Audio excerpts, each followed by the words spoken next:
everybody. This is Remember the Hyphen. I'm Average Joe Squad. I'm Charlie Man 94. I'm just here. Welcome to another episode of Remember the Hyphen, the show where we discuss movies, video games, comics books, anything in between. And tonight we are doing a very special episode with our guest star, Doug. That's right. We have had this episode in the works for quite a while, and due to craziness with last year, 2020, I don't need to say anything more. This one got put on a little bit of a hold because we had a lot of stuff going on, and me and Adam were kind of filming by the seat of our pants, really. Yeah, it really was for like a year. Just and we had all these plans, and then all of a sudden the pandemic happened. This yellow notebook, I have entire lists of stuff we filmed, and like this was one of them. We just never got around to it, but we're finally going to get it done tonight. And that is, we are going to do our top 10 bands of all time. That's right. We're the busiest music nerds tonight. Screw you, Danny Fantano. But Adam kind of elected to let me and Doug kind of do this because I think you said you didn't really have any like favorite bands per se. You like songs. Like, you like music. I like music, basically. Like as much as that sounds pompous, I don't mean it to sound like that. It's just I don't really listen to. There's not really any bands you gravitate towards like off the top of your head. Like me, like I get in my car and I think like, do I want to like listen to Nirvana today or do I want to listen to the Beatles or like Bottle of Mud? Like you know, like what do I want to listen to? You know, I got to listen to something specific, and I got like. Because I'm one of those people, I gotta be in the mood to hear something. Yeah. Right, or also like a specific genre, like do I want to listen to ska today? Do I want to listen to... Some industrial. Or atmospheric new black metal. No, listen to some new metal. metal. Some Limp Bizkit, how about what about like freeform jazz, or try something different? Post-punk, like, yo... some fucking chants, Gregorian chants. No, we're doing a Tibetan throat singing. I was like, what the fuck are they talking about? This is the rabbit hole of music. You've seen my music collection. Like, before we even came today, like, I had Doug over to my new house for the first time, and he got to, like, just see through my music collection. And, like, we wasted 2 hours without realizing it. Not really wasted. We spent 2 hours just looking through my records alone. We were enriching ourselves. That's the way I was saying they were almost late to the recording session as I sat in this barn waiting for us to... Sorry, we didn't have to work today. This takes a lot of preparation now. It works. We're filming this at the ass crack of night. Alright, so anyway, let's go ahead and get started. We're gonna start at number 10 and we'll just work our way down. You want me to go first? Yeah, you go first. Alright, starting off with number 10. Welcome to Watch Mojo. So top anyway, 10 epic anime music. So my top 10, like, I don't really have these in any particular order. My top 3 pretty much are like the top 3, they're all the time. Basically, but the rest of these are kind of interchangeable, and it kind of changes based on my mood. Then you're all probably going to know who Colton's top 3 are. Basically, if you know me, you can kind of guess what they are. You might not guess the order, but you can guess who it is. Won't be much of a revolution. But anyway, let's get started. Number 10, I have John Cougar Mellencamp. I have his Lonesome Jubilee album. This is probably my favorite album of his, besides Scarecrow. I kind of grew up listening to Mellencamp. He's kind of one of those singers that like my parents really, really liked. You know, and he sang stuff like, you know, like Jack and Diane, Small Town, Paper and Fire, Check It Out, Cherry Bomb. And I really like his style of music, but not so much like his later stuff. Like his more recent stuff I'm not really too much of a fan of, but like his string of albums from like American Fool on to Lonesome Jubilee, which is like most of the 80s. Is like probably one of the greatest string of albums I've ever listened to. Like every album is like, I can listen to the whole thing. For me, like that's a rarity for me. Is like I'll be able to put an album on from cover to cover. Like I'll have albums where like I like a couple songs on them, but like there's some stuff in there where like, you know, I don't really give a shit about that song, or I think this song's filler, or I just don't like that one. Right. Like this album in particular is one I can put on, listen the whole way through. It's not just like the star ones are not just singles. Like it's not just a singles album. Like the material is really, really good and it's really strong. I mean, like, and it's amusing. Like you guys might be amused by this. I didn't actually listen to this whole album until 5 months ago. I'm loving the look I'm getting from Adam on this. He's like, "What do you mean? It's your number 10. This is your favorite one. And you only listened to it 4 months ago." Like, I owned this album my whole life.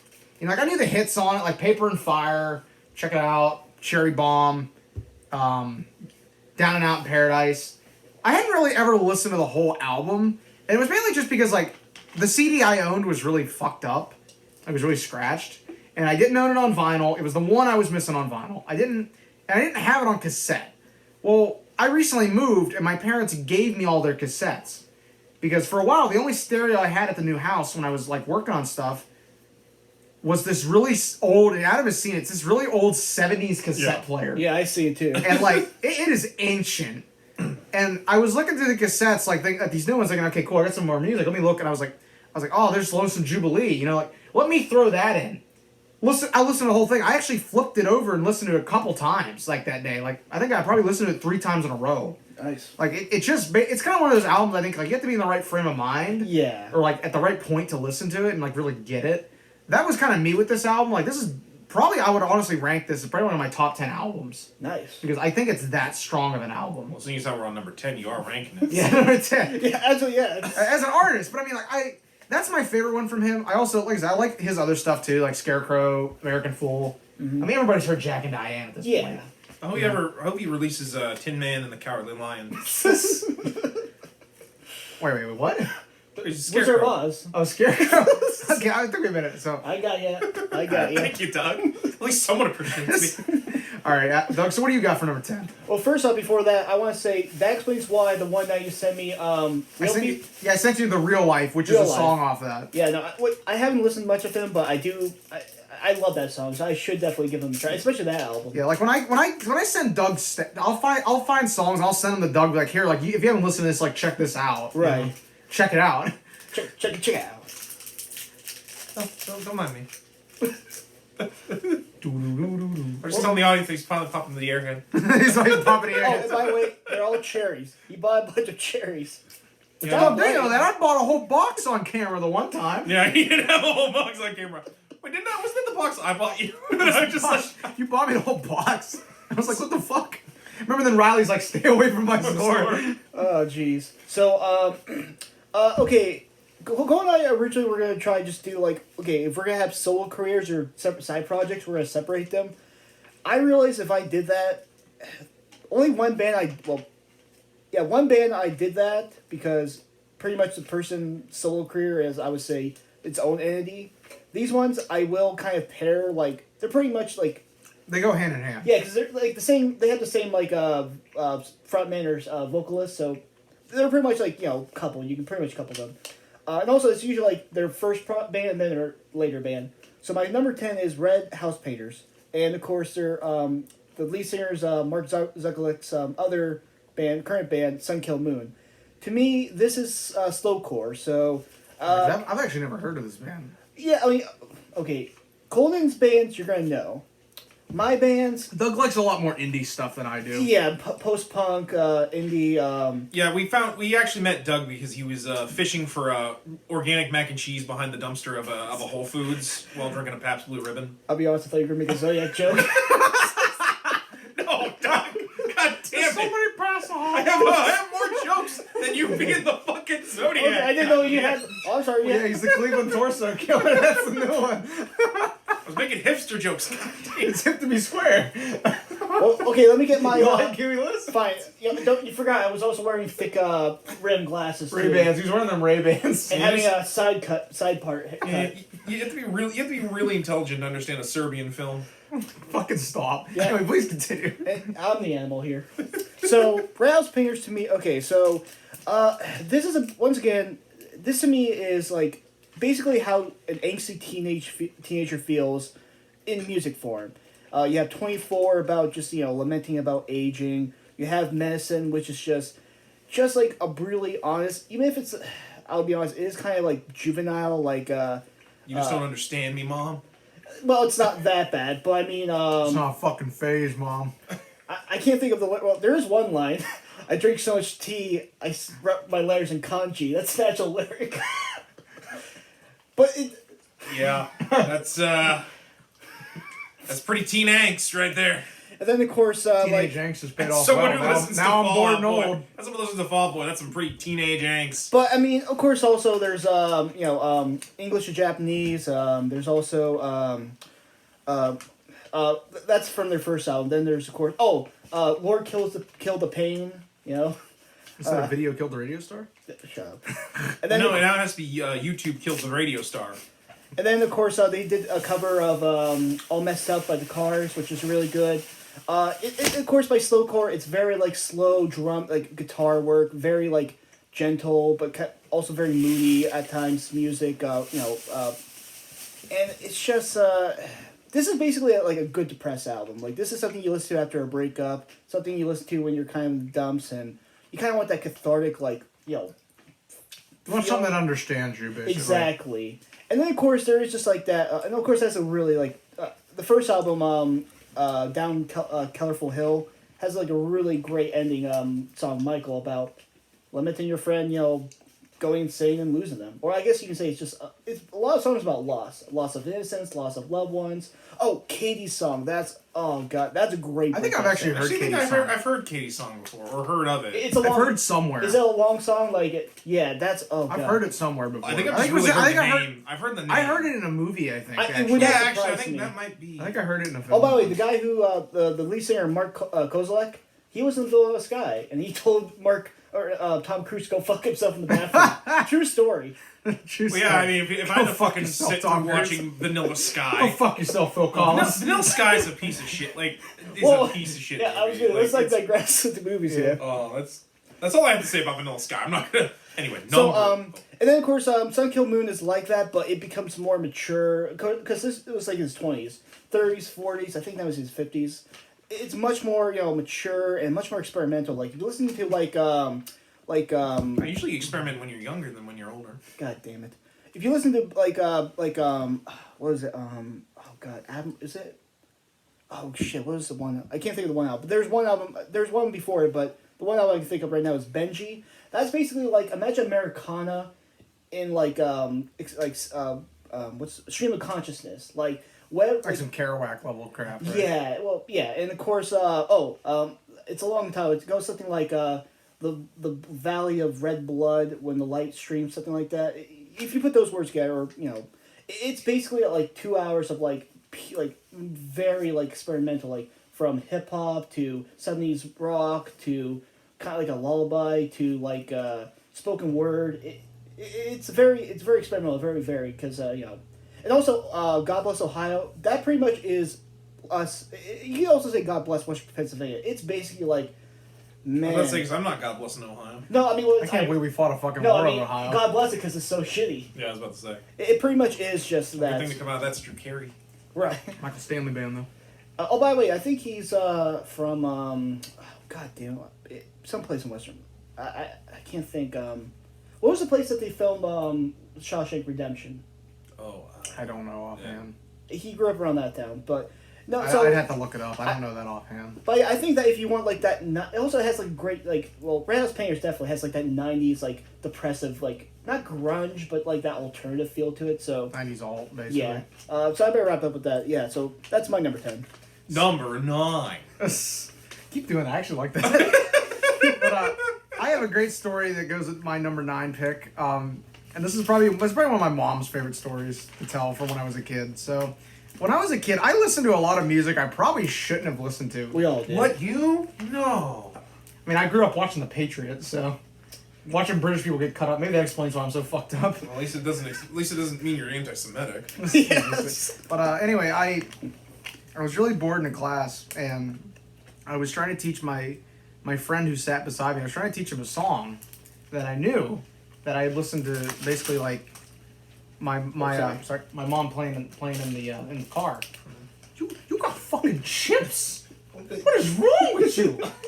You have Airheads and he has a Snickers and beef jerky. Yeah, focus.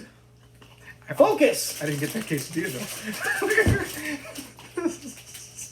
though. Anyway, I was trying to teach my friend this song that I knew that my mom always played in the car. And that song has a chorus that has the line that repeats a lot. It's called "She Fucking Hates Me." And I got detention for that in first grade. The principal told my mom that maybe you shouldn't let your son maybe you shouldn't let your husband let your son listen to that kind of stuff. And my mom looked at him and said, "That's funny because it's my fucking CD." So, yeah, and that band, this is actually that album that has that song on it. This is Puddle of Mud, and this is probably their best album. This is Come Clean, with big ass parental advisory sticker in the corner. Come clean if you're a puddle of mud. A&R, Mr. Fred Durst.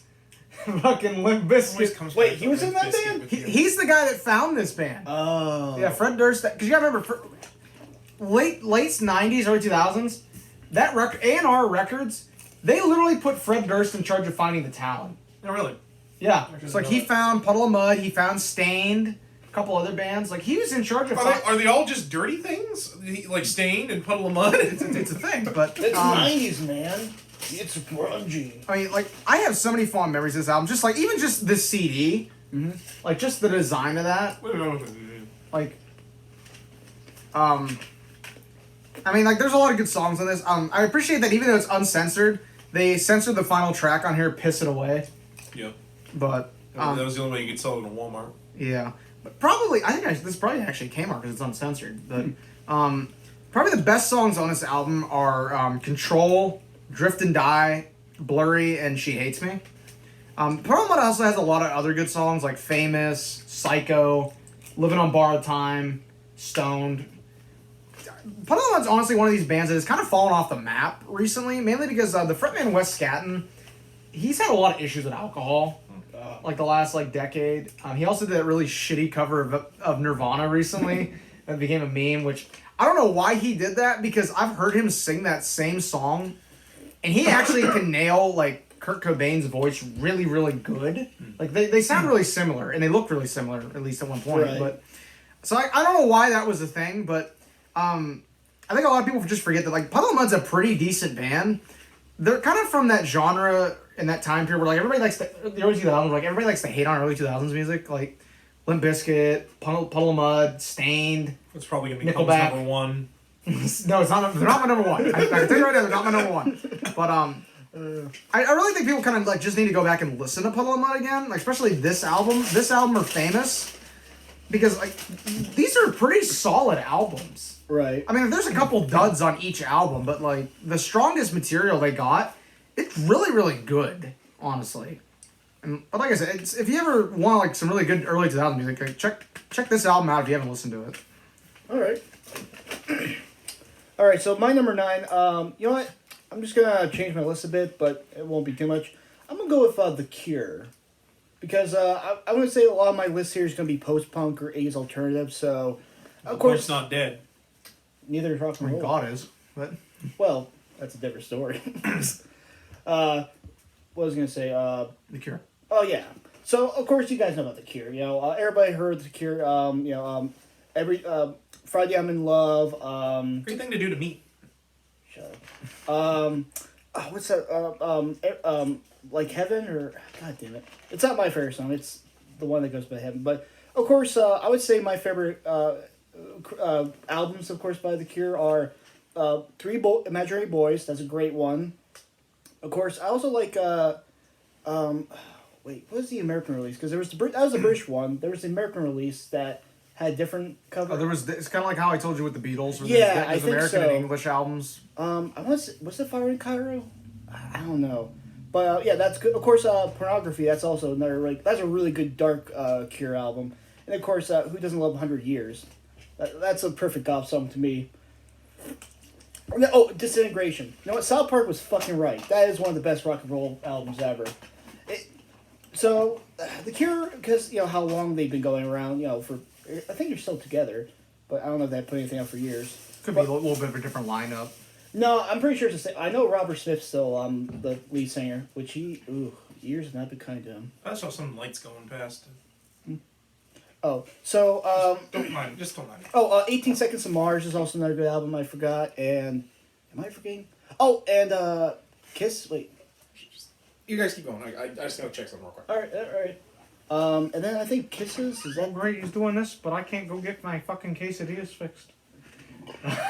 Okay, before we go on, I'm gonna be honest. Unlike Colton here, I did not prepare as much. I got school and work going, and we kind of did this. To be fair, I wrote this list down like 4 hours before I came to Applebee's. I mean, I did too, but I mean, you of course memorized all the albums and like. It's just because I'm a walking encyclopedia. Right, and oh god, what oh god damn the band. What's the one with the guy with the face like It's the one compilation album that has Killing Eric, which by the way, that's a reference to the book The Stranger. So nothing. It's not Billy Joel album, The Stranger. No, not that. Stranger in a Strange Land. Let's see. The Last Ace in a Lost Hand reminds us what we're here for, creating new life, representing. All right, so we're okay. But yeah, so some of my favorite songs. I would say my favorite album, of course, is either. No, I'll go with Disintegration. It's just a great, like, dreamy goth album, and of course, the eponymous, the title track. Eponymous. Is that actually how you Yes, say? the word is eponymous. Okay, so yeah, it's just that's a great song, and of course, I'll be honest. I feel like I'm doing a terrible job describing this, but I mean, The Cure can be slow. Love Song, you know. Wait, oh god, I seriously suck with remembering names now. But It happens. what's the song that 311 did cover of? Is it Love Song? I have no clue. God damn it, Colin. You're supposed to be my wingman here. Doug, I just don't know. You got like a fuzzy right here. But Thank you. But yeah, if you of course like goth rock, you know, if you like, I don't know what I guess My Chemical Romance or AFI, if you like those kind of bands, you would definitely like The Cure. Though they're more like I would say not as aggressive, but some of them are like I would say. Aggressive, I like it. But it's actually like it is a good like fusion of like I would say dreamy like not dream pop but dreamy music with goth music with sometimes like some like a good like I don't want to say jazz kick but like an upbeat tempo like Why Can't I Be You, that's a good song. Fascination Street, that's very underrated, that's a really underrated song. And of course The Forest, that's a good song too. But can you see it for the trees? Yeah, I'm gonna wrap it up there. So that's my number 9. All right, let's move on to number 8. Also, I do want to apologize for getting up. I saw lights out there. I'm like, is my dad coming down for something? I was wondering what the hell was that out there, but I guess there's just lights coming past. So, So, I don't want anyone interrupting us recording. yeah. So anyway, my number 8, I'm actually going to switch it up a little bit from what I had written.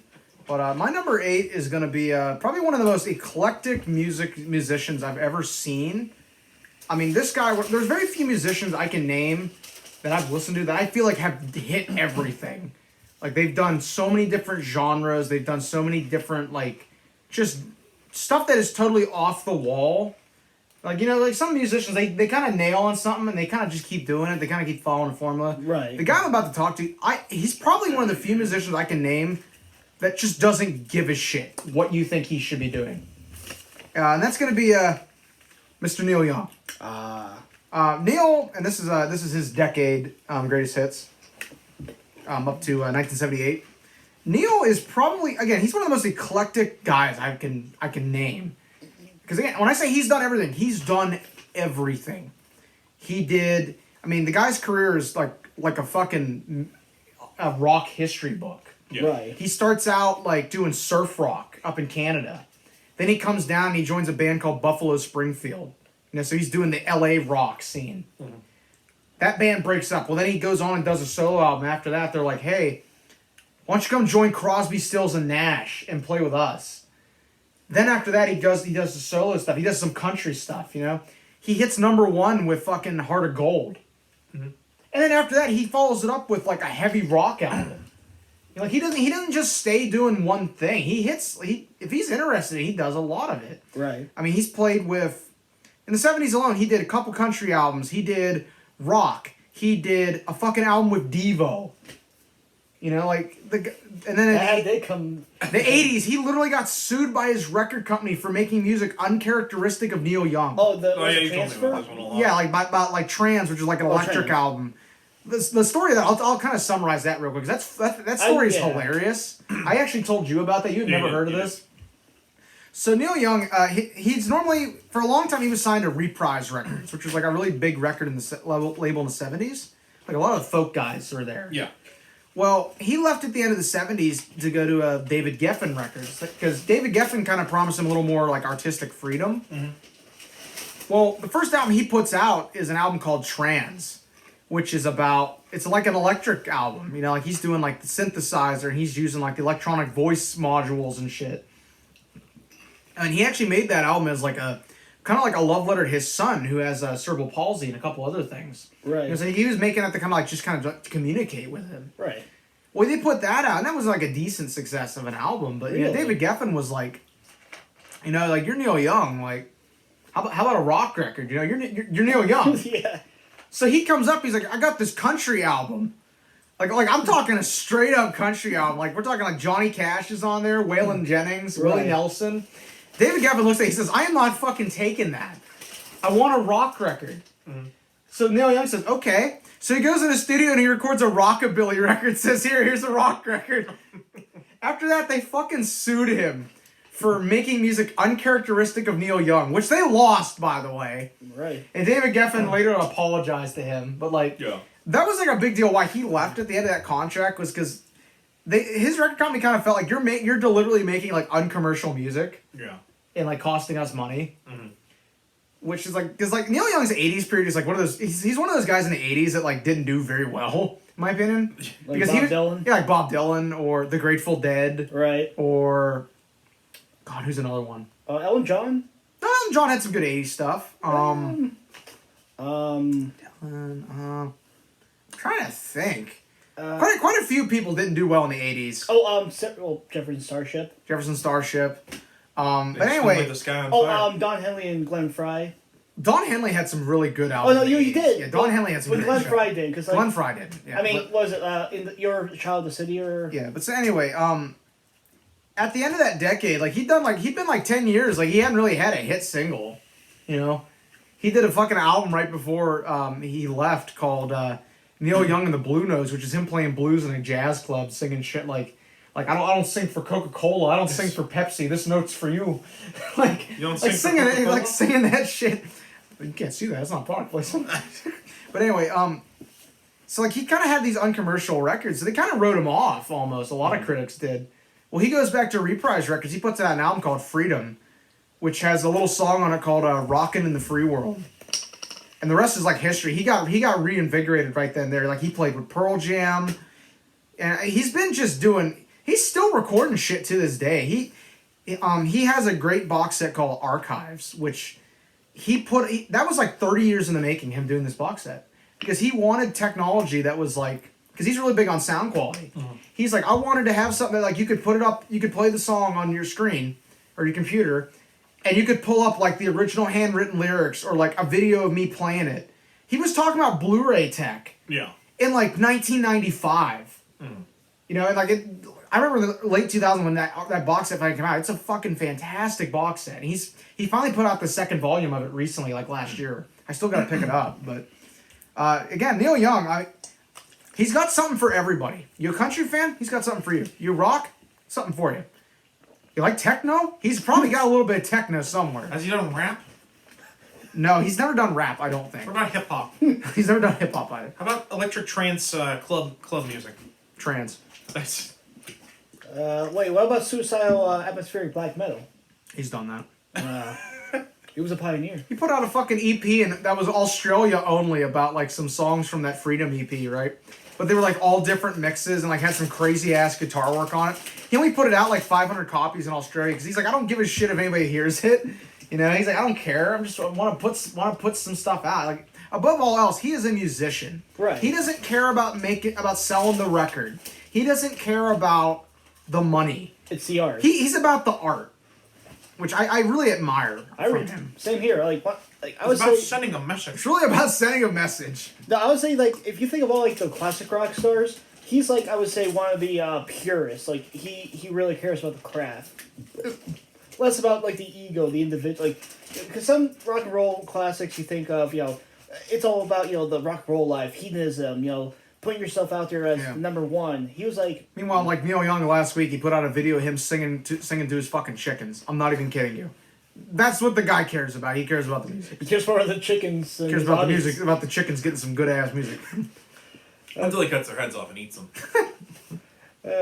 So I'm gonna make another change. Sorry. You good? No, I'm good. Go right ahead. I'm done. I'm gonna make another change because I think I'm gonna just do that. So I'm gonna go with one that most people know. Of course, David Bowie. Of course, who doesn't like David Bowie? I mean, first off, get the fuck out. I kid. I like a little bit of Bowie. I'm not a big Bowie fan. Yeah, it's I have a Bowie record in my collection. I have Man Who Sold the World. I have a knife named after him. I hate you so much. Changes.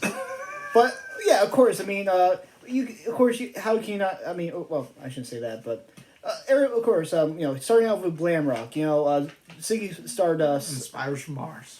yeah, it's just, I mean, come on, 5 Years is a great opening track. It's beautiful, but also apocalyptic, but also has some, and then of course you go to well, I'm not going to describe the whole album, but you of course have Starman. There's a star. Would you say he's kind of like Neil Young in that he kind of did a little of everything? Oh, definitely. He kind of cared more about the craft. Yeah, because, I mean, then of course you had, Thin White Duke. Well, I mean, before that, even, of course you had, So many women lost their virginity to his bulge in a labyrinth. Aladdin Sane. Yeah, Aladdin Sane. Wait, don't tell me. The Man, of course, The Man Who Sold the World. And then you get to his Berlin years, which that's, the Thin White Duke. You had, of course, Station to Station, which, man, that's a fucking banger album. That's just, it's like a great, I want to say that was the last album of his I listened to, honestly. Which I would say is one of his highest. I would say it's one. Besides that song he did with Trent Reznor, I'm Afraid of Americans. Yeah, let's not talk about that, Bowie. With the fucking frosted hair. It's like, come on. Trent Reznor's creepy as fuck in that video. Oh, yeah, that's a creepy video. But then, of course, his other then there's, that one I'm more familiar with, the Berlin period, the Station, but also Low is a very interesting album, because that's, experimental, because, it's a bit mixture of, it's like his work, but a bit more ambient, a bit more, experimental. And then, the first half is they're David Bowie-esque, but they're not exactly the traditional stuff. Then you get to the second half, which was recorded with Brian Eno or Eno. You know what? Brian Eno, yeah. Eno, yeah. You probably mean Jack Eno? No, Brian Eno. Brian Eno. I'm thinking of somebody else then. My bad. Yeah. It's Jack Eno, Brian Eno, E-I-E-I-O. Nice. I dropped tractors. I jump tractors. This ain't Papa Adams' Papa Adams debut. country rap album. This ain't your debut. Going down to the Old Town Road. All right, we're going to take a break here, Great, folks. now we're getting copyright strikes. No, we're going to do Ed Sullivan. We're going to take a break here, but we have our musical guest. Well, we're already doing that. We're only filming them from the waist up. Just like always. And no, I'm Johnny Cochran. Eddie Cochran? No, Johnny Cochran. No, who's the late night guy? Johnny Cochran? Johnny Carson? Carson. Johnny Carson, that's it. Johnny Carson, yeah. Yeah, and then you're Ed McMahon. Why do I gotta be Ed McMahon? I want to be fucking David Letterman. You don't have to buck teeth. I do. Fuck I can you. fix that real quick. Go give me a screwdriver. I got a tie. It's imitation Buttafuoco fiber. Okay, Family Guy. Anyway, sorry, I didn't mean Oh, to no, it's interrupt. fine. So, so the second half is pure instrumental. So it's just pure, just a pure instrumental, I don't want to say synthesizer, but 80, Very 80-ish. well, late 70s, early 80s. And then, of course, then you get to his more popular stuff, which isn't, it's fine, I like it. I'll save it for my next person on the... So you're one of those guys that demonizes Vanilla Ice a lot then, huh? Look, I'm just I saying. loved him in Teenage Mutant Ninja Turtles. I'm just saying. Is implying you watched Teenage Mutant Ninja I Turtles. told you I've watched that. How dare you? So, and of course, There's Ninja Turtles 2, Secret of the Oops. Get your facts straight. So this is how we just I'll read the smack music. that hat off your head. This is how we just read the music episode, because that way... It's just Colton fucking No. having to deal with this bullshit. No, so we can shoehorn in, movie and comic book references. Well, I was going to bring up the fact that I feel bad for all those people David Bowie murdered in that Japanese town with his exploding cat man. Which I'm making jokes, but... What the fuck are you talking about? Yeah, the about? villain from JoJo's Bizarre Adventure. He's actually based on David Bowie. The world! Yeah, no, Wait. Kirishikage. He's based on David Bowie. Oh, he is? Yeah, David Bowie and Ted Bundy.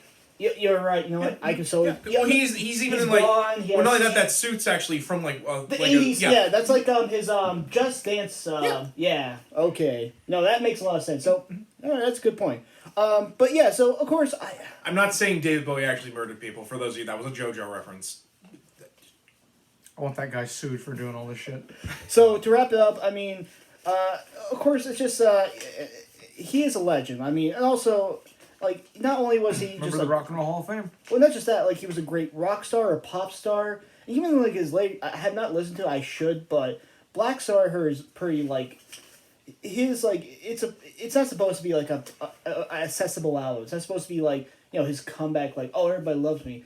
He always cared about his art. So it's kind of like Neil Young in that sense. So I definitely respect that, and that's why he's up there in my list. You remind me of the Power of the Bay.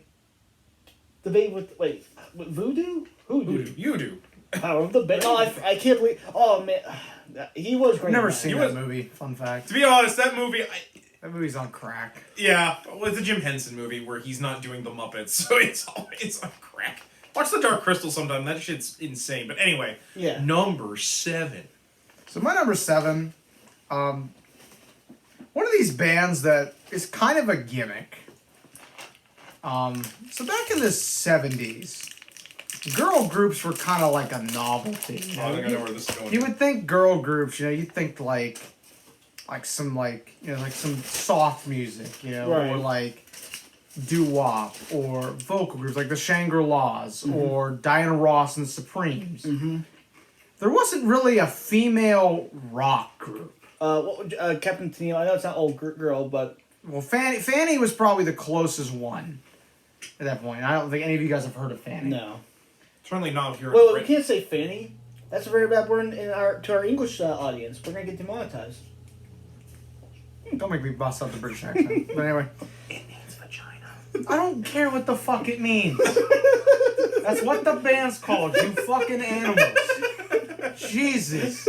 I love that going out of switch places. You're the one getting annoyed, and he's the one. I hear one more JoJo reference. I'm fucking beating somebody on camera. Well, if you or There was one reference in the video. Calm the fuck down. it won't be that. Anyway. So in LA, a pretty infamous producer named Kim Fowley put together a group that kind of really became probably one of the most influential female groups of all time. Which also launched the solo careers of two very famous people. Adam, you probably know from the 80s. I already pretty much know where this is going. Yeah. That band is The Runaways. Which is, for those who don't know, it features Joan Jett and Lita Ford. Which one of them's the Velociraptor? What the fuck are you talking about? Is that a Transformers No, that's reference? from the Marvel comic series, The Runaways. They have a talking Velociraptor named Old Lace. I don't know. Look, I know you didn't care, but our audience loved that joke. Leave me alone. I'm sitting back here just being numbers. Sitting like, we gotta do something back here. Let's admit, they're gonna know more about that. Why don't you do some interpretive dance? Oh, you want me to do that? My group is not fucking do it. They're gonna know. Our audience is gonna know more of that reference than the Runaways. I know. But I came across the Runaways in high school. Mainly because I was a Joan Jett fan growing up. Listen. Yeah. But I actually, in time since I've listened to the Runaways, I actually like their music better than I like Joan Jett's solo career. Yeah. Same with Lita Ford, but I've never been a big Lita Ford fan. God, look at their hair. They must have caused the hole in the ozone layer with the amount. Well, it was 1977 and it was in Japan. For those That that actually explains a lot about for Japan. those that don't know, this is their Live in Japan album, which they were really, really big in Japan, honestly. We're talking like Beatlemania level. I'm not surprised insanity. given what I know about idol culture in Japan.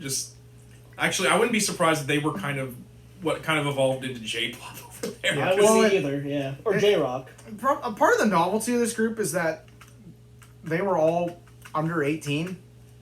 Yeah, you've told me about Lita Ford was like 16. Jesus. Cherie Curry was 17. The bass player was Jackie Fox was 17, and then Joan Jett and Sandy West were both 17. So there's a lot of behind the scenes shit that went on with this band that's really, really fucked up. There's a great book about them called Queens of Noise: The True Story of the Runaways. I would recommend picking that up. Also, Lita Ford has written a memoir. Cherie Curry has written a memoir. Joan Jett has not, but there's a lot of info out there about this band. There's also a good movie called Edge Play, which is a documentary about the Runaways and just kind of some of the really disgusting shit that went on behind the scenes with this group. Oh. Because this band, there was a lot of weird, not safe for work shit going on in the 70s with this band. That's all I'm gonna say. Yeah, because I don't want to get flagged by YouTube, but like I said, look up the movie Edge Play, a movie about the Runaways. It explains a lot of stuff in detail, and there's a lot of stuff in contention about this group, but overall, their albums are great. They only did 4 or 5. Technically 4 if you don't include Live in Japan. Because, for fact, this didn't come out in the United States until 1984. Well after the point where this band had broken up. When Big Brother took over? Not really. Yeah, it only came out... Troll. Well, because at that point, like, Live in Japan records were kind of like a novelty. They didn't really become a thing over here until Cheap Trick's Live at Budokan. You know, featuring, like, I Want You to Want Me. Yeah. At that point, they started doing the, hey, we can release the Live in Japan records over here and they'll make money. Right. That was... If they had released this over here at that time, they probably would have taken off a little better than they did. I would say Because so. the main thing with this band was that all the critics looked at them like, it's a fucking joke group. It's like the Monkees. Right. You know, they're not a real group. But like when you listen to it, like this hits as hard as any goddamn rock album I've ever heard. And also, I mentioned they play their instruments. Yeah, they actually play their fucking instruments. Take that, Dig Jones. Yeah, basically. So Davy Jones. that's all I got to offer about that one. Well, they really like to monkey around, though. Don't get on them about stuff. Well, alright. We're going to go from monkeying around to talking about the dogs. How I want to be your dog. Well, So Iggy you Pop. already did David Bowie. We don't need to do Diamond Dogs now. No, he's actually talking about Iggy Pop. I and his forgot. Stooges. I'll be honest, I forgot about Diamond Dogs. This ain't rock and roll, it's genocide. That's the actual fucking lyric. Yeah, so anyway, you're talking about Iggy Pop and his Stooges, am I right? Well, okay, so... Oh, that dog, Iggy Pop. That's right, and he's a mutt if he was a dog. No, so I'm gonna cheat. I thought we were gonna try to do the solo thing, but I'm gonna be honest, it's just not gonna work out. I got a couple of these guys, cause pretty much if you like the Stooges, you're gonna like the Iggy Pop. At least the 2 albums I can think of. So of course, if you don't know who the Stooges are, they're the godfathers of punk. Or well, Iggy Pop is usually granted that, but really they're pro-punk. They came out with their first album. I think it's just called The Stooges. I'm pretty sure that's what it's called, yeah. Are they victims of circumstances? You know what? Funny story. Supposedly, I think their manager or somebody, the record, called, who's the guy who played Mo Howard? Is his name Mo I think Howard? it's just Mo Howard, actually. They called him, this is what I read from Wiki, so, asterisk. So take with a grain of needs- salt. Neat Yeah. citation. Supposedly they asked if they could call themselves the Stooges. And Howard said, as long as they don't have 3 in it, it's fine. That was pretty much his That response. sounds about right. It might not be true, but that sounds about right. Right. What are these punks? Let them have their stupid name.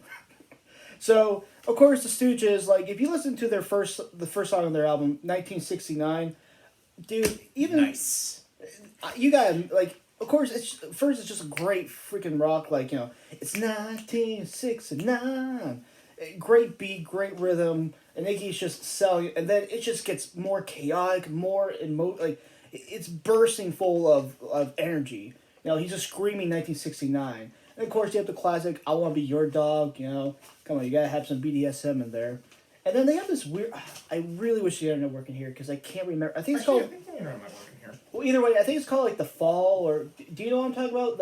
It's that. I don't know that album as well as I do Raw Power. Well, we're gonna have a debate about Yeah, that. I think you can actually. Because I think the Bowie bring mix is signal. better. Either way, I'm just. I think it's called The Fall. Whatever. It's like I won't say 7 minutes long. It's pretty long. It's like a weird It actually has a chant. It's like a chant in the background, and Iggy's saying some kind of cryptic, ominous stuff in the background, So I can't. So of course that's just a great intro album, and then of course, fucking Funhouse. Funhouse. I would agree with Meg White. That's a great one of the greatest rock and roll albums ever. It's just pure. It pretty much is not a concept album, but you can pretty much listen out in one one session. It just feels like a fucking party. You're just. It is kind of like a trance, ecstatic trance rock and roll experience. So, and of course, once again, I don't know music as well, describe, guitar and drums, but, even though it's, just full of power, it's also, they can subdue it, they slow down, Allegro? Is that the term to slow down, Allegro? Yeah, I believe it's Allegro. Yeah, it slows down, and then, of course, you just get, but you slow down, but you still have, that, momentum, or you have, that energy, conserved into the, slowed down rhythm. and then it's just pure kinetic energy, like as you listen to it. And then Raw Power, I like Raw Power. It's a great album. It's definitely one of the great, and of course, who has a lot of great songs.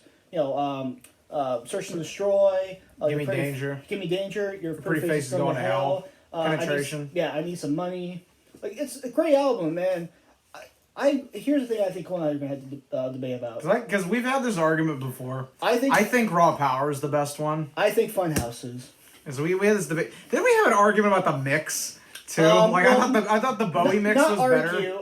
I don't know. I really don't. I just discussed. You haven't listened to both of them, right? Exactly. I really don't. I've listened to both. That's why we're gonna listen to them right now. Oh my God. We're gonna do a track commentary. I personally think the Bowie mix is the better mix, but that's just me. Yeah, I can't comment on that because I haven't actually done that. Which I know it's weird. Like you actually have done the comparison, and he's not on your top 10. I think the Bowie one's better. Right, and well, to be honest, I'm gonna have to make a confession about that later about what I realized about Iggy Pop. So of course, after the Stooges disbanded, Iggy went solo, and he hung around with David Bowie. So of course, it would make sense that they're kind of consecutive of my list. And his next album, The Idiot, that's like his Nebraska album if you were compared to like Springsteen. It's dark, it's foreboding, it's slow, it's like brutal. And I'll say this, I think his version of China Girl is so much fucking better than Bowie's. Because here's why. It's just, I think, a better song. Just like much more emotional, much more raw. And if you look at the backstory, he actually wrote that for a girl, an Asian girl he had a crush on in Berlin that didn't return his feelings. So that's like his torch song, like his a confession of like how much he would do anything to be with this girl, and all she can say is hush your mouth now. And he just and just that to me is much more powerful than no offense to Bowie, but it's like kind of just more of a gimmicky it's a 80s pop song, China Girl. There's a couple instances of stuff like that I think is like that. Like a lot of people don't know Sammy Hagar wrote the song "I've Done Everything for You and You've Done Nothing for Me." Oh, he actually wrote that. And it didn't become a hit until later when Rick Springfield did it. Oh. But if you listen to his songs, Sammy knocks that shit out of the water. Right. Because I think there's just something like, when you write this song, you have a certain emotional attachment to it. Exactly. Whereas, I'm not saying that, there aren't covers that are better than the original. Right. But I definitely think, from where you're coming from, it's more a case of the person who wrote it has the better emotional interpretation of it. Exactly. They have that they have more emotive power. There's more of a connection there. Exactly. And then, of course, his next album, which is, went from, this depressing, thing of, kind of him trying to get off heroin to his next album, Lust for Life, which, of course, everybody I think has heard from this point, Lust for Life, the song. I got lust for life. Actually, if you watch Trainspotting, that's in the soundtrack, and that's just a great, of course, Passenger, I'm a passenger. I'm sorry, I can't sing for shit. But... that I think is his most popular music. Like, everybody knows more songs from that. And I would say that, unfortunately, I would have to stop my love of Iggy and the Stooges from there. Because afterward, there's really not much. You don't like his song? You don't like his song with Sum 41? I don't even know. I didn't even hear that one. Fucking little know-it-all.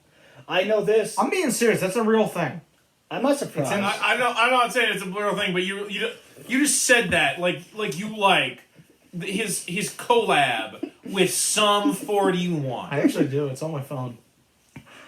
It's actually a good song.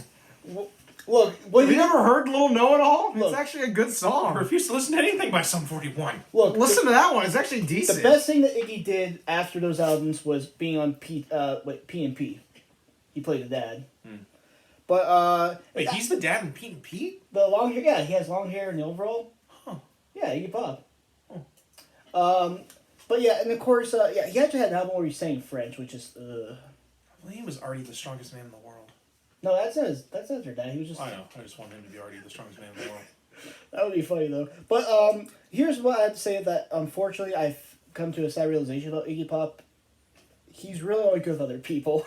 You need a David Bowie. You need the Stooges in their prime. I mean, some people are like that. Yeah, you need a collab. Yeah, like some people just aren't good unless they have someone to bounce off of. So Yeah, that's why of all of his Like most of my older stuff until Colton became my main wingman for videos. Right. Oh, ooh.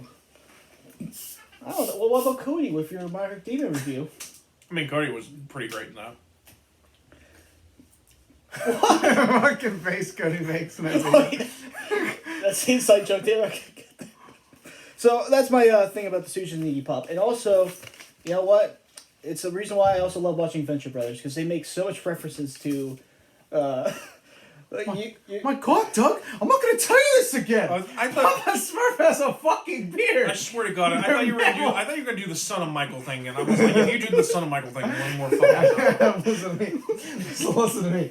You were the son of Michael. Like, come on, Scoob, we gotta talk. Oh, you're the son of Michael. He's pissing on your pigs, man.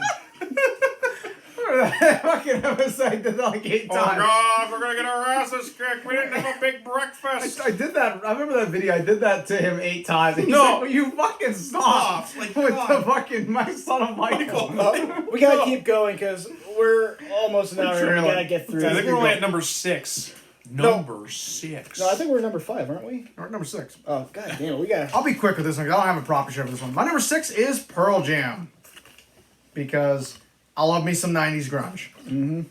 Pearl... You just like the video with Death from Do the Evolution. That video was fucked up. But the girl is The hot. updated one is even more fucked Yeah, up. because she's actually based on a real DC character from the Death is personified. Oh, as a woman. Sandman by Neil Gaiman? Yeah, that's Nice. Death from Neil Gaiman in that video. Well, Because it was made by Well, Bruce Todd Timm. McFarlane was a producer on that video. really? Well, Yeah. that's what was so awesome. But, that was a fucked up video, though. I remember watching it as a kid. I remember I showed you that. But anyway, Pearl Jam, they've done a lot in their. They've been around since like 1990. Right. You know, they're honestly the last grunge band I would argue that is still fucking standing at this point. Yeah.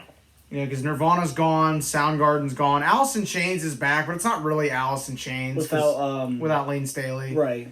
They're really the last man standing. To quote Eddie Vedder, he's still alive. So, Right. But I started listening to Pearl Jam when I was in 6th grade with the 10 album. Fantastic album. I would argue their first 3, 10, Versus, and Vitology, 3 of the greatest fucking rock albums ever recorded. Right. So if you haven't ever listened to those 3 albums, give them a listen, especially Versus. Versus is a kick in the fucking face from the minute it starts. So Which one has Jeremy Spoken? that's 10. Okay. That's the one really everybody has. 10 has like a lot of the hits, like Even Flow, Alive, Jeremy, Jeremy, yeah. Black. Like that's really where a lot of the hits are on that. But they've done a lot of other stuff. Like I love like their B-sides. I love some of their album cuts, like Of the Girl or Comes and Goes, Do the Evolution, Thumb in My Way. Like they do a lot. There's a lot of album cuts. They're really more of like an album band. I would argue. Yeah, no, like trust- the singles are great. The album cuts sometimes are just as good, if not Oh, yeah. better. So that's all I really got for that. Would one. you also put in there Temple of the Dog, like I consider Temple of the Dog to be its own thing? Its own thing because it's really a mix of Soundgarden and Pearl Jam. Right. So I consider it to kind of be like its own separate entity. Yeah, Which fair. I love Temple of the Dog too. Oh yeah. Don't go hungry. But Doug looks like too, or his Temple of Doug. You know what? What about Temple of Doom? Yes, I got it. You're number 6, Doug. You gotta put your knuckle in your mouth. You gotta be like, Listen, I'm trying to sound. Look at my voice just hit the I'm trying to. stratosphere. Look, that's how you do Willie. I don't know. How I'm trying to be do it. clever. It's hard. My brain. I I'm feel just like over here just like, all right, you want to do Temple of Doom? Cool, let me blow your eardrums out. Yeah, I'm just sitting here being like, I gotta do something to actually Look, be in the video. If I don't have monkey brains, I'm okay. I'm hungry. It's okay.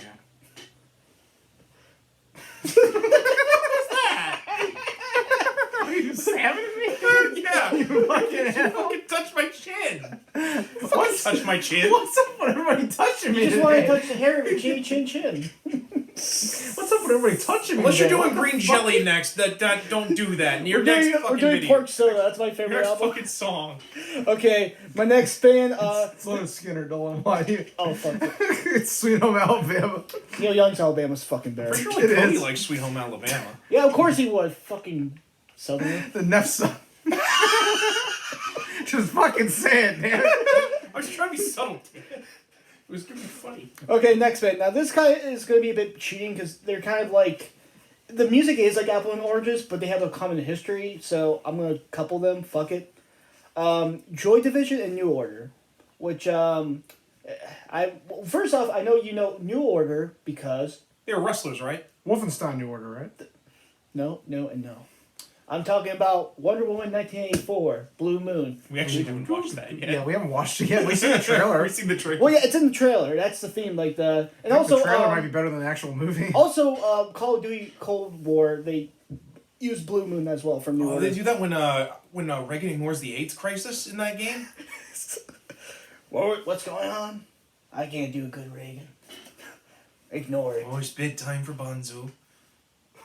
Oh god. Anyways, Franco. No, we should do Genesis. That's my favorite music video. Okay, as I was going, so First of all, I hate fucking Genesis. the You book- want Genesis? You can fucking have Genesis. Wait, you mean Genesis? the book, the all of it. Take all of it. I don't Sega want it. Genesis? No, Sega I'll keep. The rest of that shit you can take. No, I agree with that. Yeah, how can he play a Sega CD without the Genesis? You were saying. So, the first band, okay, Joy Division. Now, like I said, I love post-punk, it's basically when rock after the punk craze, where instead of, the loud, aggressive, snotty, more like, It's post-punk but pre-grunge. actually, well, yeah, that's a good way of looking at it. It's like, it's more experimental, it's much more slowed down, much more introspective and brooding, or much more, like, subtler.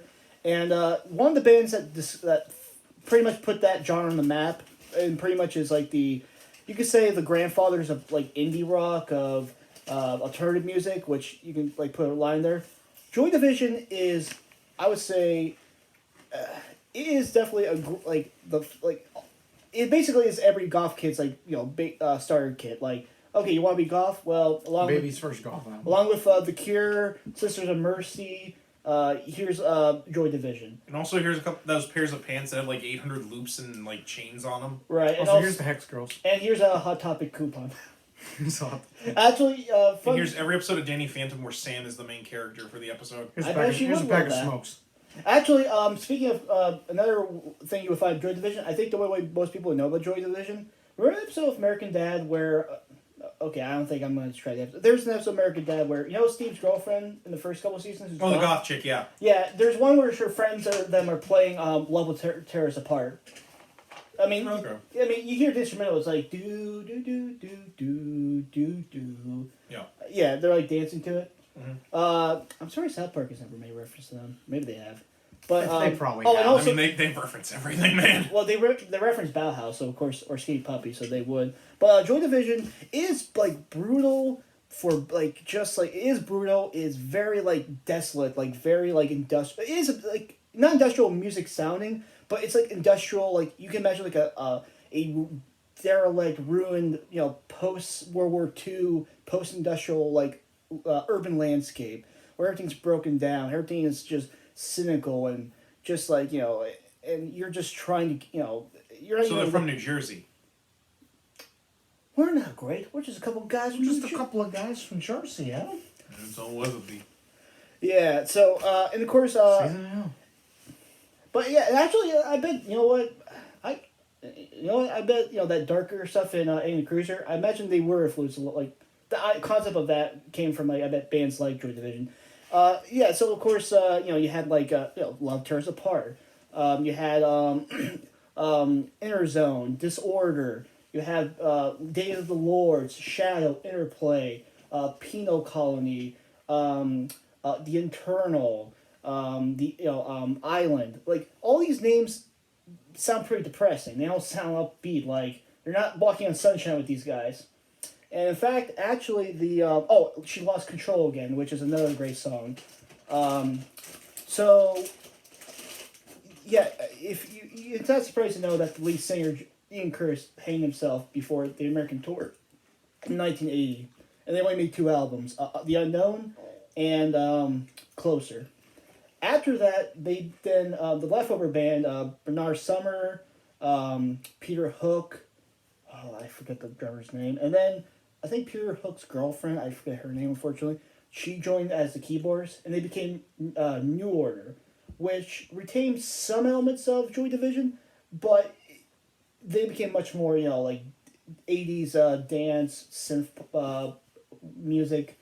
So of course, I'm trying to think. I don't know their first album I can think of, but of course they had like Low Life. I think that's one of their albums. They of course have there's The Republic, which I haven't heard all of it, but wait. What was it? Actually, you know what? I know why. I haven't really listened to their studio albums as much. Their I don't want to say best up, but their compilation album, Substance, great. That's a good starter one if you want to get into New Order, because they have like Certainly is one of my favorite songs. Like it's not even like pop like synth music. It's kind of like a mixture of rock music with some synth. That's the thing. When they're like, there can be a mixture of rock and synth, or it can be like pure dance music, like Kiss of Death, Regret. Oh come on. You know, I hear the music, but I can't think of the names. And then, interesting thing. They actually had a song, Crystals, in the 2000s. Guess who? In the music video, there's a band that's a fake band that hides the real band. Kind of like, you know that music? Kind of like that video by Blues Traveler. Yes, exactly. I was going to say that. Run Around. Adam, what about the music video for Maximum the Horror Mode? Oh, yeah. Yeah. They had that. The band in there was called The Killers. And guess who they influenced? The Killers. Mm. Once again, I feel so bad for... I really wish there's more repair. I'm sorry, but no, really, look up Substance if you want to get to the New Order. I know it's kind of cheating, but I would say because they have the same history, it counts. All right, moving on to number 5. My number 5 is probably one of the most iconic men in rock and roll history, if not the entire face of music. Peter Frampton? It's not fucking Peter Frampton. Fuck his ass. I hate Peter Frampton. Fuck it. First off, what? This motherfucker gets wings earlier. So we're at Applebee's. This motherfucker gets wings, and they're asking him like, "Oh, yo, do you want ranch?" And I look at him, and he's like, "Oh, I fucking hate ranch." I'm like, "God damn it!" I almost walked out. Because you're gonna serve ranch with fucking wings. I don't want to do fucking business with you. This is a true story. We had Applebee's. Wait, reveal your fucking number 5. It's Billy Joel, the piano man. Oh, if only we filmed this in Allentown. What, we're living here in Allentown and they're closing all the factories down? Well, I mean, but we're gonna do it one of these days. How can it be good? I thought only the good died young. Only the good die young, yeah. But so this is Billy Joel's Glass Houses album. It's not my favorite album by him. My favorite album is probably The Stranger. But this is a pretty damn good album. Billy's got a lot of good albums. I think he named an album after one of his favorite masturbatory habits. And his favorite book by Albert Camus. But I think everybody here has heard a couple Billy Joel songs. Only the Good Die Young. Uptown Girl. You May Be Right. The soundtrack to Oliver and Company. Yeah. Oh, God, I was going to say that. Just the Way You Are. Piano Man, the most downloaded song on iTunes. We Didn't Start the Fire. We Didn't Start the Fire.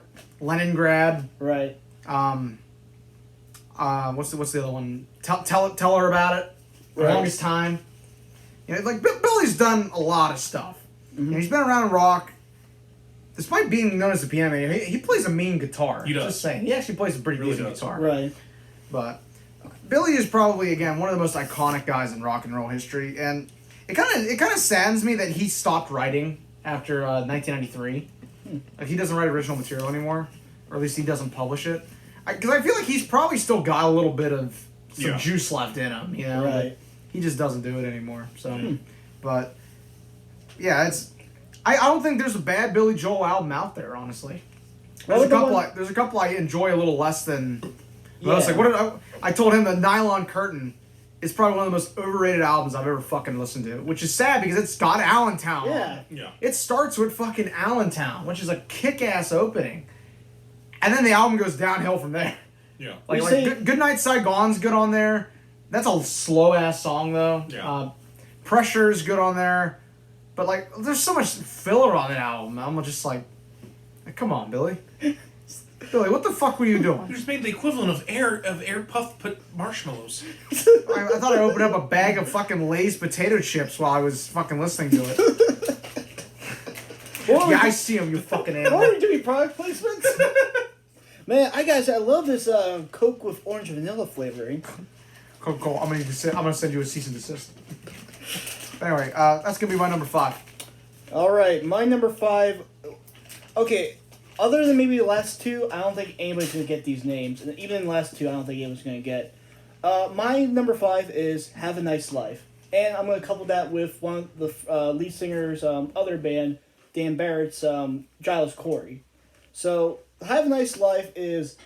It's hard to really put a genre on them because they take so much from other genres.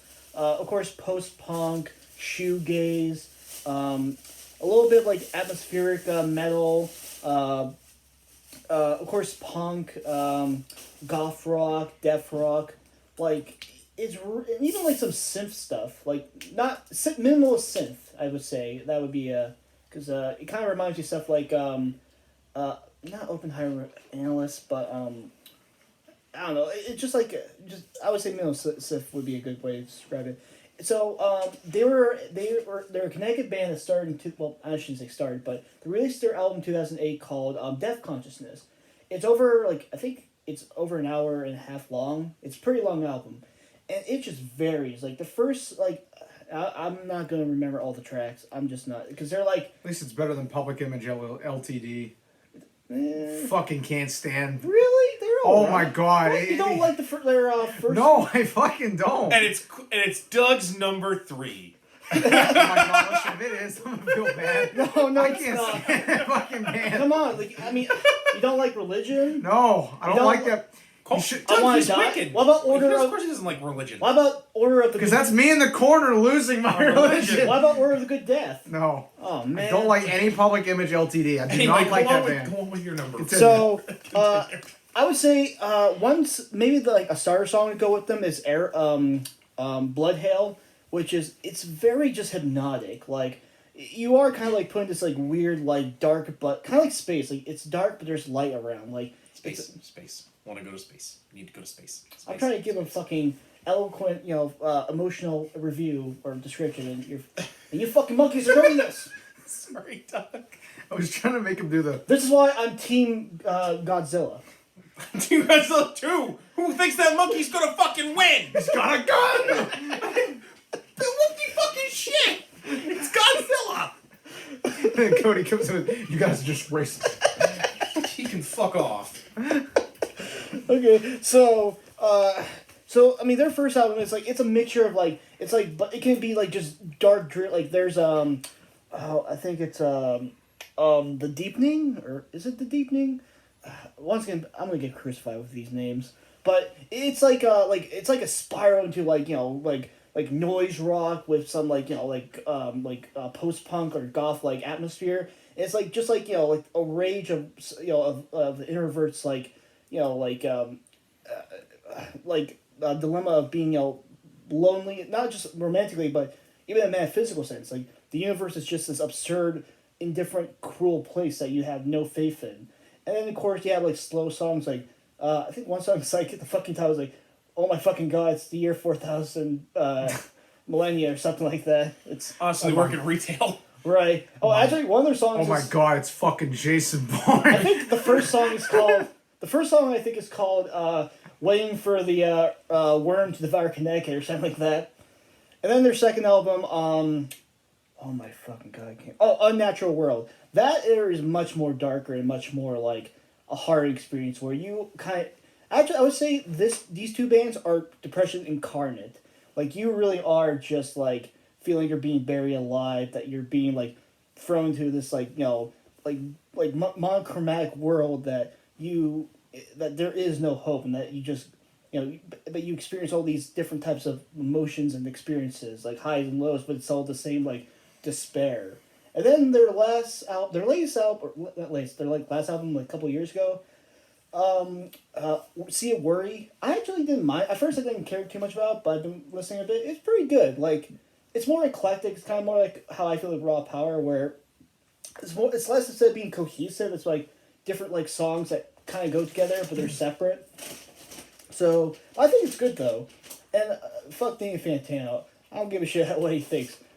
Fucking giving that album a bad review. That's why that video has so many dislikes buttons. Also, it's like Nostalgia Critic's The Wall. You know what? Dave Fantano in this case is going to be my nostalgia critic and my Aaron Hansen. I hope. Are you telling me that he likes furries, like Doug did in that fucking review? Yeah, let's get this guy who does furry porn to make these characters for the end of my review. Oh, and of course, let's have the guy from Slipknot fucking play SpongeBob at the end. Anyway, Adam, take it away. Wait, I'm not done. Oh. Let me quickly just go on about Giant Core. Giant Chorus is basically Have a Nice Life. It's side project. Imagine that, but much. So it's basically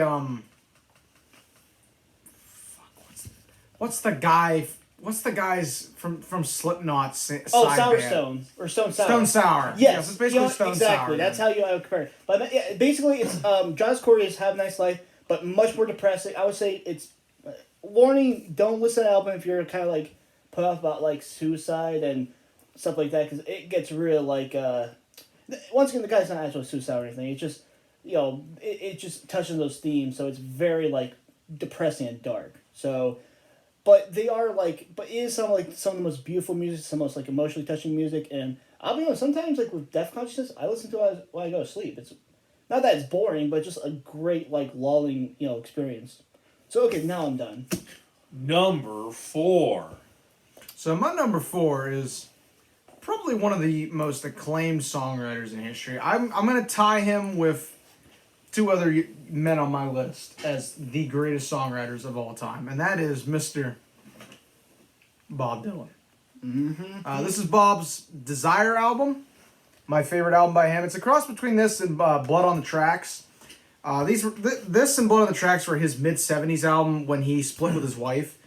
Very emotional stuff. Like, Blood on the Tracks is probably one of the most emotional albums I've ever listened to. And Desire kind of continues that with being a little less about his divorce and just kind of more of, like, general themes like hurricanes on here. About Hurricane Carter, the guy that was falsely tried. You've got ISIS, which is such a picturesque song. Like, you hear it and you can see it being a movie. Right. One More Cup of Coffee for the Road. It has like the gypsy violin on it. Like you feel like you're in like a I shouldn't say gypsy, my bad, but like a Parisian, like kind of like a Romanian like kind of deal, But Roma, like yeah, to use the official term. Yeah. So kind of like that. Already got Oh Sister. Oh Sister has probably one of the greatest lines in a song I've ever heard, which is time is an ocean, but it ends at the shore. You may not see me tomorrow. Damn. And then the final track is Sarah, which is written about his wife. And it features like, Sarah, whatever made you want to change your mind. Like, it kind of continues that Blood on the Tracks feel. Right. So this is probably one of his best albums. This is probably what many consider to be his last like really good album, besides Time Out of Mind after he had his stroke. But like, the meme is always Bob Dylan sounds terrible. He can't sing. If you listen to this or like Blood on the Tracks, he sings pretty damn decent. I don't know where that meme kind of came from that he can't sing. I think, is it more like how he speaks in interviews? I think it's more of the problem. Is that like he can't sing, which his voice is very easy to imitate, so a lot of people just kind of like, oh, he can't sing. Hey, that sort of thing. Which, I mean, granted, I'm guilty of doing, but I don't mock the dude. It's just that's how he talks. And if I'm gonna do if I'm doing like Chad Kroger, I don't necessarily hate him. I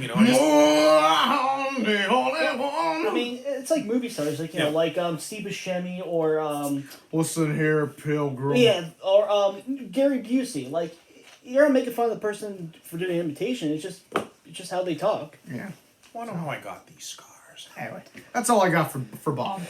So I gotta say right now, because you said Bob Dylan, it reminded me of somebody who I'm not going back and changing. I'm just gonna say this: with The Cure, I'm gonna switch out with another musician that I'm not gonna talk about. Just gonna say Tom Waits. I would say I would put that equal to The Cure, and I would say just listen to Closing Time and Heart of Saturday Night Live, Heart of Saturday Night.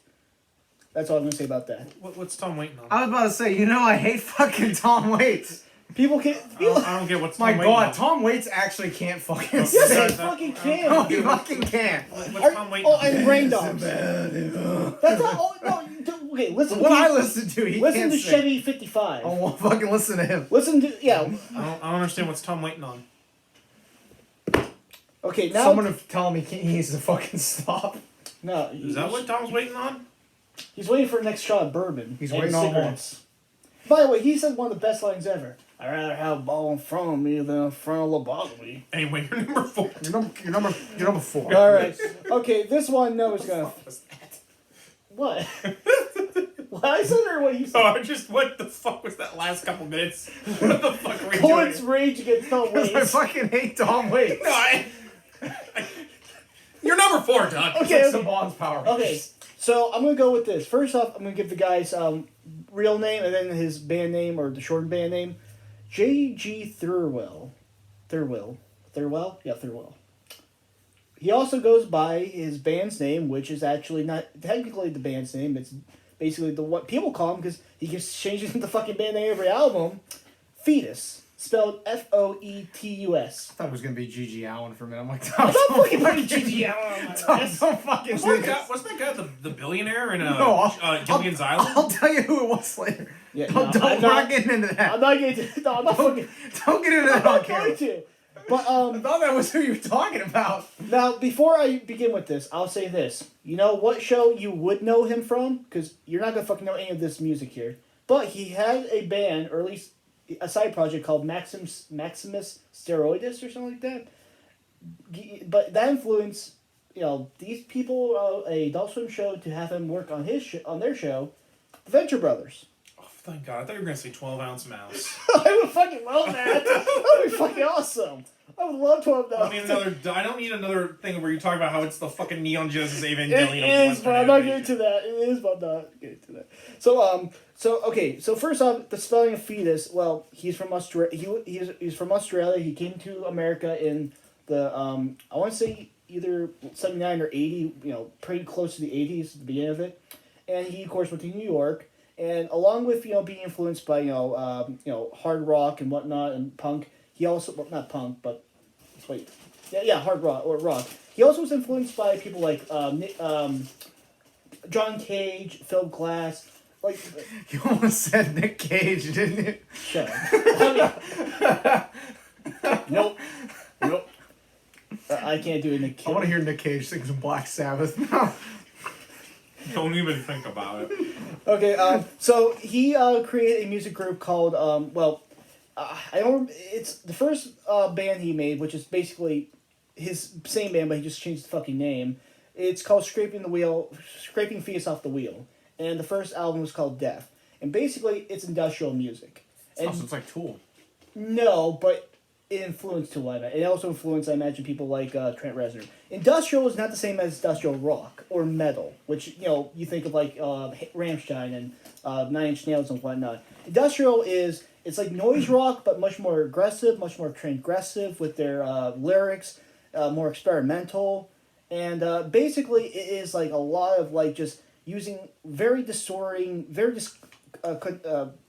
dissonant sound, like a lot of things that we consider noise as music, and along with that, just like some of the most vile, some of the most like demented lyrics you can think of, and if you go from and what I love about him is that he actually not only did that, like, in the early 80s as a revolutionary, he progressed from his career. So, of course, if you listen to his, like, early stuff, like Death, or Ache, or, actually, wait, what's this third? Hole. Yeah, that's a great album, Hole. He has a song called Lust for Death, which is a parody of... Lust for Life. Right. Also, he has, like Going Down to Satan's Palace, which is basically like a Beach Boys like parody. He sounds like a swell fella. I still want to know what the fuck's up with that Beach Boys cover of Surf's Up. What the fuck is that cover about? I don't. Me and Doug thought about that earlier. Like, what the fuck's that cover about? It's got nothing to do with the album. I know that. Oh, actually, you know what? He does have a song about the Marquis de Sade called "I Start Slogging Today." So, so a lot of it's like very like kind of like very rudimentary, raw, like industrial sound. But then when you get to Nail, like I think in like For all the want of. when you get to Nail, that basically is like the watershed moment where it becomes like, you know what, it kind of like influences, it kind of like infuses like, kind of like, not, kind of jazz, but like, how do you describe like, the Mission Impossible music? What, Limp Bizkit? No, Mission Impossible, like... Yeah, like Limp Bizkit. No, he means like the movie, yeah, like, like the song. dun, Dun dun dun dun dun. That's the type of sound, you know what I'm saying? Dum, dum, dum, Well, dum, yeah, but dum, it's like big band jazz type of deal. Yeah, I get what Again, you're saying. Limp Bizkit. They did the Mission Impossible theme for the second movie. I've been trying to I'm not gonna tell you this shit again. It's my time to shine. It's fucking Limp Bizkit, damn it. You'll have your It's turn. just one of those fucking days. It's one of those fucking nights I'm gonna take you out. Keep going, for the love of God. We still got 3 more. We're not gonna fucking get done with this within. It's okay. I did it all for the noogie. Okay. Keep going, Doug. So okay, Nail. Nail is a fucking like. Okay, it has fucking. You know, it has like fucking King of Throne of Agony, fucking Pig Swill. Fucking. I thought you were gonna say fucking pigs. I'm like, what No, the fucking part is not in there. the fuck? Fucking, descending to the Inferno, fucking the Enter the Executioner, DI-18 something, whatever the fucking. It's a song about dancing. I like how you're putting fucking in each title. Viva, Fucking anything. Surf's Up. Point is, it's like basically that's the most like brutal, like punch in your fucking face. Other than Swans, I would say. Okay, I would say like it's not as brutal as Swans, but it's pretty up there. Like it's not brutal, but it is like like just demented, like strong, like power, like driven. And then of course another great one is Thaw, which fucking Prayer for My Death. I mean, House on Fire. I'm not gonna say one song because it's inappropriate now these days. Not that once again, even this guy sounds like demented. He actually is like environmentalist. Like he said in an interview, he didn't eat beef because he was concerned about global warming. No spoilers. No spoilers. Oh, I guessed one song. I knew it was on his list. Shut the fuck up. Actually, if you could guess it from my name, I used this episode if you really want to. But and then of course later he did like Aladdin Reverse, which I think that's a parody of the David Bowie. What's it, David Bowie or Elton John? No, David Bowie. Yeah. I was hoping he's just playing the whole movie, the whole Disney film Aladdin backwards. That actually be something you would do. Oh, it's synced up to Pink Floyd's The Wall. But by the way, he actually is friends with the guy from Swans. I forget his name, but the lead singer, and with Leah Lunch. I didn't know the Ice Cream Guys made their own band. So, if you want like demented like music, like You don't want to know the Swans, my man. no, you don't. You really don't. So yeah, I would say if you want like demented like hard rock or industrial rock, definitely check out Fetus. I would say try Hole. That's a great album, or Nail. One of those 2 albums. You have to get them out of the jar first before you check them out. Take it away, my friend. Oh, number 3.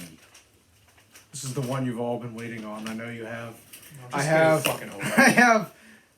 I have 5 albums here and 1 CD single. Just pull them out, Colton. Anyway, Whip them out. Here's your change back. Here's your Nickelback. I have Nickelback. I don't give a shit if I said I like Nickelback. You know what? I'm gonna be honest. Okay, I have 5 albums here. This is where it all started for me. This is Hero by Chad Kroeger featuring Josie Scott. The CD single from the first Spider-Man movie. I love this fucking song. I loved it. I loved the video for it. And then I just picked their first like 5 albums because I feel like these are all really solid. I don't have the very first one, Curb, because it's like I can never find it. I bought it off iTunes. You got The State, which has Leader of Men on it, which is the one everybody knows. This is a pretty solid album. Like, it comes across like a lot more like grunge metal than a lot of their stuff does. This is the one everybody knows right here. Silver Side Up. This is my favorite one. This has got like How You Remind Me, Never Again, Too Bad. Never again. This one, okay. This one Doug actually likes. I know he does. I'm gonna be honest. I like Nickelback. Like, Long Road. not as much as him, but I do. I like Nickelback. They're good. Someday. And this is a good song. Feeling Way Too Damn Good's on Yeah, here. that's good. Because of You. Yeah. So I don't think they get really bad until what's Dark the most- Horse. Yeah, Dark Horse. I feel like Which I don't Dark have Horse that is one really with just- me because I don't actually own that on CD. But this is the one everybody knows. All the Right Reasons. I like that one too. I This, grew this up whole with that. album was like a hit. You couldn't get away from this album when this came Wait, out. wait, No, I do remember that. Photograph. No, wait. What's the Follow You Home. Animals, Far Away. Side of a Bullet, Saving Me. Everyone Cared, Oh, Animals. That's the one. That's Next Contestant. Next Contestant. I want to say that's Riley's favorite song. Animals. Next Contestant. Yeah. Fight for All the Wrong Reasons. Listen.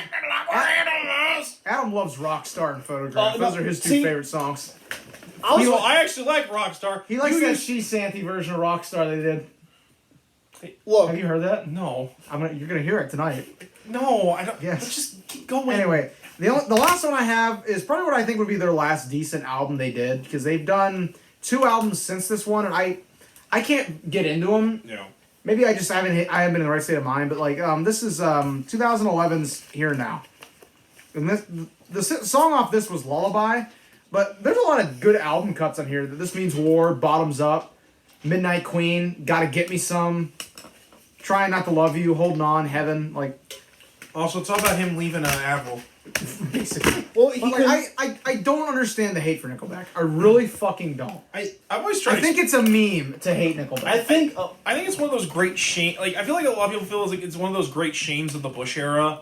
You know, like where we got into country that's really about just being like really Punk rock. like being jingoey and like like that. Like the fact that like Nickelback was something that reminded us all about the housing crisis and everything else that happened during the Bush administration. So you're saying it's Because associated, Living With Me must have damn near killed you. even though they had nothing to do with that. You're Yeah, just saying because they were. I think because it reminds people of a time where we were just. Well, it's not like that. The music period of that time, even though there was good stuff coming out, it was just. Three Doors Down. Toby yeah. Keith. But ugh. like, I want to talk about fucking but like Toby specifically, Keith. specifically like Get the that out like of the time here. between That's like garbage. 2001 and 2005, even though there's good stuff in there, was still kind of just like a wasteland in terms of music. A Teenage Wasteland. It's kind of the same why everybody hates on Three Doors Down. I don't understand. Yeah. I don't understand No, the hate for Three Doors Down or Puddle of Mud. Yeah. Yeah, Why is everybody hating on the Biscuit? Well, I don't like, but understand. you guys get what I kind of mean, right? Yeah, Like, and also- I don't think you think it, like a lot of people hate this music. I think it's just it's it a reminds- meme to hate that. Well, it's music. association. They associate Yeah. it with a bad time. yeah, like And basically. also, I think it's a Dane Cook thing where, because somebody gets so popular and they're like, not that, fuck it. Not that, like, even they're bad, but the fact that they're, to many people, like, they're not edgy, they're not pushing anything, they're not new, they're mediocre to people. They're like, why the fuck are these assholes famous and not, like, Because they're this- from and- Canada, man. Everybody fucking hates the Canadians. Oh. I see. Blame It's, Canada. it's like anime, where if you really like the mainstream shit, you're not technically liking anime. Yeah, exactly. So I think it's that with, like, people Say, like... like Nickelback, but you don't like Rush. Yeah. Fucking fake. Basically, Right. that sort of bullshit. So I think it's also kind of like a hipster, like, oh, they're fucking, they're mainstream, fuck that. I Doug think would that, know as a hipster. well, Doug's hip to be square. sorry, I lost my thick rimmed glasses in the dumpster. I was getting some vegan, gluten free tofu. No, Doug, you can't be a hipster. You don't have nearly much of a beard on your neck. He also doesn't like Huey Lewis in the news. Well, I did. Where's the poncho? I was gonna say a joke. I'm not gonna say it. Are you wearing a raincoat right now? No, I said that when I was. He did, because I pulled that album out. He's like, where's the raincoat? I'm fucking out of here. We're gonna try and make this up. Let's make these last two quick. Actually, I think we're still on his We three. can do it. No, I'm I'm not. done. I'm done with it. I'm trying to keep mine quick. I Okay, went through okay. Nickelback. I don't This understand. next one I'll make quick. The next two I'll try to, but this one I'll make quick. So Nick Cave and the Bad Seeds. Now another Australian band. Well, not band. The guy Nick Cave is from Australia, but the band's made of people from Germany and England and other American, I think. But so it kind of like actually he was also friends with J.G. Thurl, the guy from Phoenix. They of course at first he was of the band Birthday Party, which is like just balls out goth punk rock, like just insane. Oh, it was like Bugs Bunny's birthday bash. Fuck you. Hey, what's up, Doc? Go on. Yeah, what's up, Jack? So, their first album, their first album, From Her to Eternity is, it's like kind of has like demented and like cynical and like dark tones of the Birthday Party, but it's more slowed down, much more focused on narrative, like the Ship song, Well of Misery, God damn it. Her to Eternity, like that's a great like fucking like creepy song. And he also did a cover of Leonard Cohen. So, and all that kind of like some blues in it too. So it's much more. It's developing. You can see some development. Then of course his next album, the firstborn died. It's more.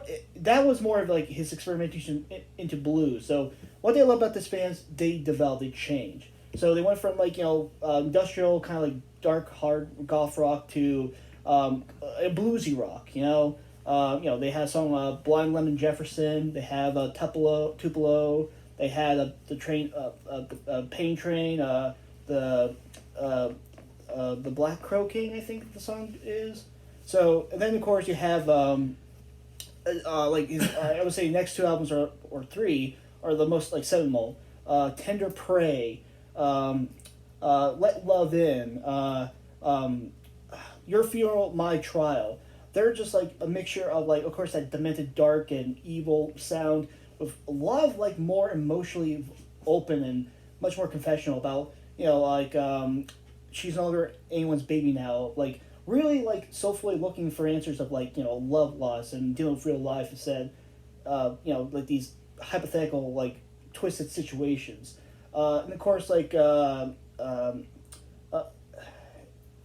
trying to keep it short here, but then of course he appeared more after getting off of drugs. Of course he kind of went to the softer side, which is some of his most beautiful work. Like oh god damn, what's the album that I really like? Oh god damn, I can't think. Well, I can't think of the album, but it has the The Good Son. The Good Son. Starring Macaulay Culkin? No. The Good Son's a great album, and it has some of my favorite songs. The Chips song is, God, that's so beautiful. And, of course, that there is, I think it's like a softer side. So you have different, like, you have different, like, takes and different subjects, different emotions. And then he kind of got back to the dark side with Murder Ballads, which has Shane McGowan, was PJ Harvey, Kylie Morgan. She was a Australian pop star in the 80s. I can't remember her name. And they did a Bob Dylan cover. Death is Not the End. Yeah. So it's a mixture of demented, but also has some really good of course you have like the Murder of Millhaven. You have O'Malley's Bar. You have I'm trying to keep it short, but then you have songs like The Wild Rose and God damn it. I can't. Once again, I'm trying to keep it short, so I'm not going to keep going with that. And then you have Henry's Dream. Yeah, Henry's Dream is the next album, I believe, which is a big going back to his like blues countryside, but kind of like a Johnny Cash influence, which he was a fan of. And once again, still just demented stuff. And then you have once again, I'm not going to go all the albums, but my other album I love from him, from Nick and the Bad Seeds, is it's actually a double album. One side's called Orpheus's Lyre, and the other one is Avatar Blues. Like, once again, it's a mixture of, like, actually it's some more his happier, more, like, upbeat stuff, but some, like, Avatar Blues is, that's a bit of a downer. So, if you want somebody who, like, has a great range of music style and emotional depth and material, definitely go with Nick Cave and the Bad Seeds. You can't go around with that. God, I suck. Oh, right. Number 2. So, this next band, I'm gonna my number one. I'm not gonna say a lot about because I don't think I need to. When we get to number one, my number one doesn't need an introduction. It doesn't need me to talk. Just about pull the steelbook out, Cole. This isn't a steelbook for us. It's a box set. But anyway, this band has gotten me through a lot of crazy, tough times in my life. Like a lot of like times when I felt like when I went through that depressed period when we're in high school. Yeah. And that is Nirvana, which this is their Unplugged album. This is probably my second favorite one after In Utero, which I didn't bring my In Utero copy because I brought something I thought was more influential to me than In Utero, which is their box set. Which, for those who don't know, this is like all their unreleased demos and like studio outtakes. Oh, sweet, it comes with a copy of Ripper. What? Oh, just how many discs there are. No, but Ripperoo? When I was in high school, I actually had the best of this set, which was a one disc called Sliver, the best of the box, which was just the best, strongest material off this box set. It also came with the movie Slither. And it was I didn't even know that was a movie. But anyway, And I remember like getting that CD, and I listened to that shit constantly because like I was so used to music being like polished and, you know, it sounded perfect, and they played it live and it sounded like the record, you know. And then I listened to this and I was like, this sounds like stuff I could make at my house. You know, so like it kind of got me into really making music and stuff because I was like, I could make stuff like this. And just to kind of give a glimpse, like this booklet is kind of abridged with Sliver because it only contains the material that's on Sliver. But I poured over this booklet when I was young. Like when I was in high school, I poured over this thing, you know, because this has liner notes and like pictures of the demo tapes and just studio pictures and set lists and just I poured over this damn thing because like I had never seen liner notes that were this good, you know, and just that like you even get into the track listing and stuff and it's all the dates and the listings on you. Like you think Nirvana, you think the grunge movement, the 90s, you know. The first track on here, it's a cover of Led Zeppelin's Heartbreaker. Recorded March 1987 at a house party in Raymond, Washington. That was their first show, 1987. The box set actually has something from Kurt's first demo, which is 1985. Damn. Yeah, so it just like pouring over this stuff. You know, I basically absorbed all of this.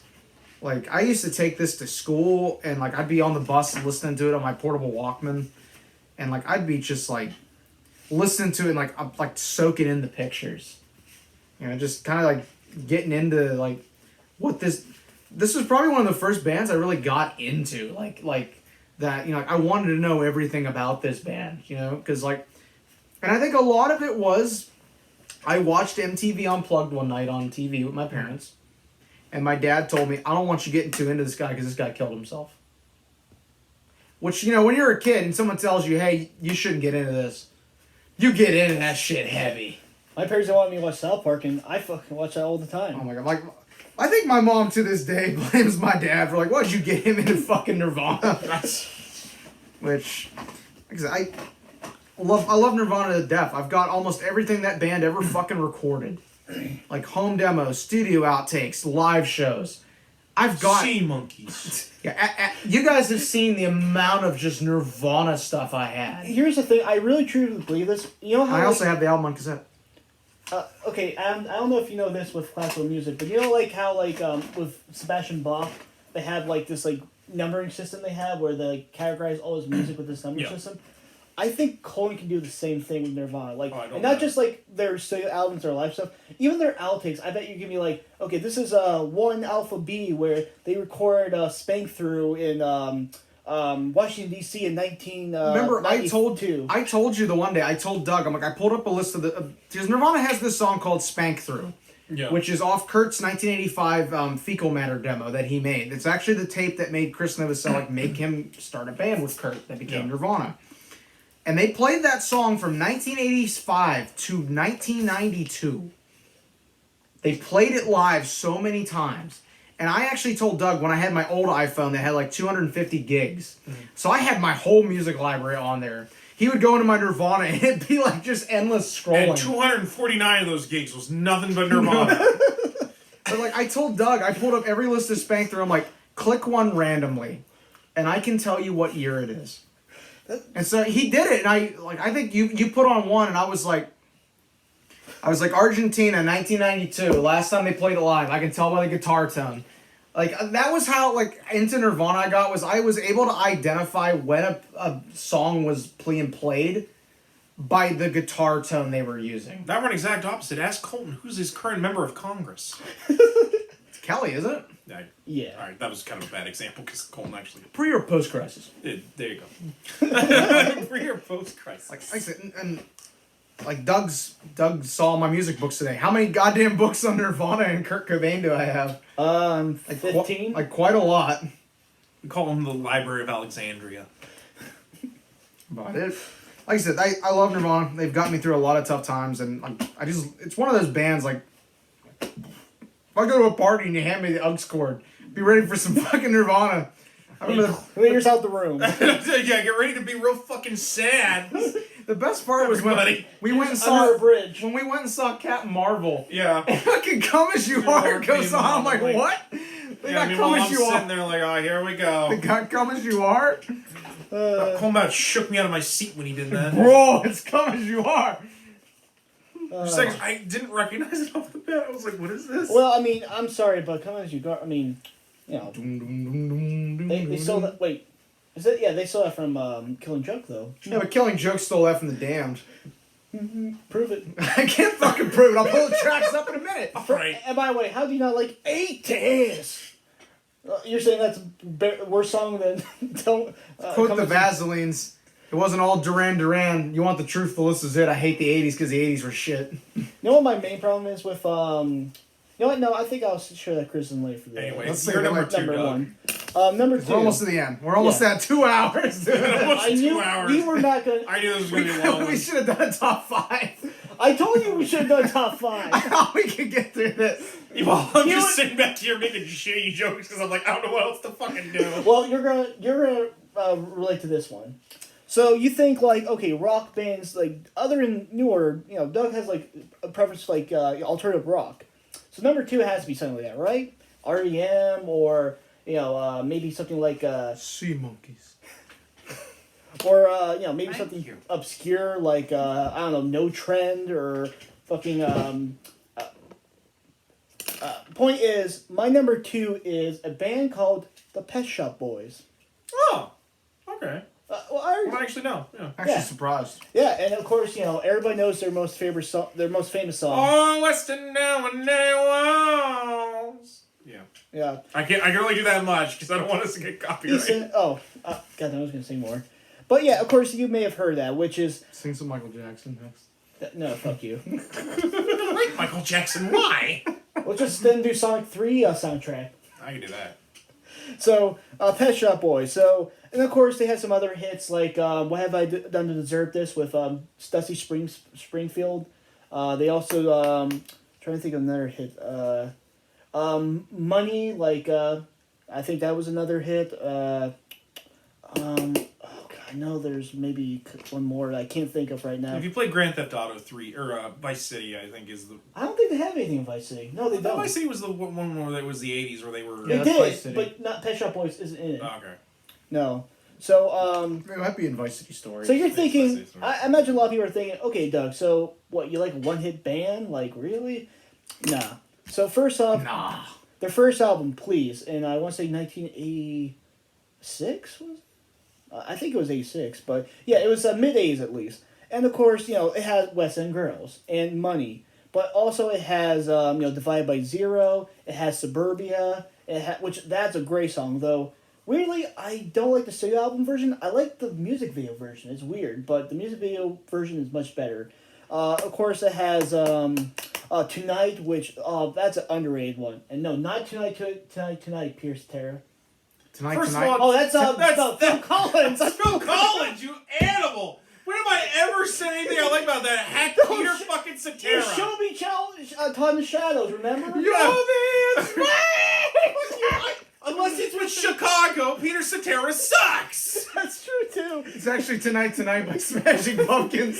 No, it's not that either. Fuck you! The only Smashing Pumpkins I know is The World is a Vampire. Tonight's the Night by Neil Young. I'll accept that. Tonight's the I'll night. accept Gonna that. be tonight. Okay, I back to this. apologize for my rant on Peter Cetera. No. In the middle of So back to what I was saying. They also have another great song. They have another great song, Violence. That was a good one. And then, of course, what's the song after that? Or Tonight I Need a Lover. And then It won't drive me crazy. I can't remember the last song of that album, but that was a great album. And then their next one, actually, another banger. Of course, that has What Have I Deserve This? It also has I'm not a big fan of the first song. Was it I can't even remember now, but the second song, I think it's Rent. That's a great, like, Rent? beautiful. Give me rent. Okay, but yeah, it has Rent, it has pop music, or wait, no, hit music. It has Adam staring into the camera like and he's on The shopping. Office. Which, by the way, for what The only thing that's what you staring think at is that. what one hit '80s band that you think, oh, it's just the '80s and Reaganomics. A lot of their songs had political, overtones. Of course, Money making fun of the Reaganomics, neoliberal, capitalist-driven economies, and then of course, Shopping was criticizing the Thatcher administration, making rules that would favor big business and and her government at the expense of the average person. So of course they had that. Then they had what's another great one? Suburbia. Oh God, I'm trying to think more. God damn it! I'm trying to keep going. Heartbeat. That's a fucking great song. Heartbeat. Do do do do do. And then of course, what's the King's Cross. That's a beautiful sad song. That's just, oh man, that there is a song you listen to while you're walking out, and you just kind of feel desolate and lonely. It also that kind of had some political overtones too. About people of the underclass, having no choice but crime. Was there? Jack the Lad. That's one song they didn't put in their first album, and another great one is New Life, which I listened to that the night I left Miva Walmart. Huh. Yeah, it's one of those songs where I go back to. So, and of course that one's more dynamic, more fuller, less synthy, and much more diverse, having some slow songs, some more kind of even some disco type songs. But also a lot of subtlety, a lot of elegance in their lyrics too. And then I'm trying to think. I wasn't a big fan of their next album, which I'm not going to get into. But then they, of course, had a great comeback with Behavioral. That there is that was in the 90s, and instead of sounding 80s, they sound more contemporary. They started using more more hip hop R&B sound. They were, still addressing things like environmental issues. They had a song called, God damn it, I'm going to say the song name, and then I can't remember it. But it happens. Yeah, it was making fun of celebrities who are trying to I'm an intellectual. I can I can throw a major fit with my lattes. Just how how I like it. I remember, how can you be taken seriously? That's the song. Oh, and of course, the place I wanted to. This is the place I have waited to leave. That's a really sad song. Boring. We were never being boring. Oh god, that's a fucking great song. And which also had a Gatsby reference. So me as a literature guy, I love that. And then of course their next album. The Great Gatsby. Shut up. Then their next album, Bilingual. That's a great. In a movie you come out. Bilingual is a great. Their next album, which is much more tropical, much more influence from the EDM techno scene during the 90s. And then they're coming out because they're. I don't know about I don't know about Chris Lowell, but the lead singer Neil Tennant is gay. Their album Verity is their coming out album, which has Go West, which is the sample songs from the Village People. Fucking Village People. Yeah, it's a good song. I'm sorry, the Village People are a fucking joke to me. That's just me though. Well, yeah, but once again, if you're Well, they wouldn't have been a joke if that Dazzler movie came out. You fucking quit. Yeah, and of course, Bilingual. That one of the songs I really love about that. Of course, it has the track Bilingual. It has oh god damn, I wish. Is it turning Japanese? No. First of all, that was the Ramones. No, That wasn't the Ramones. That was That was somebody else. Yeah, not the Ramones. But Red Letter Day. That's a great song. Survivors. That's a beautiful Saturday Night is great. Vida Sour. It's a Portuguese name for the song. Once again, I am terrible. I should have done research, but I was too busy.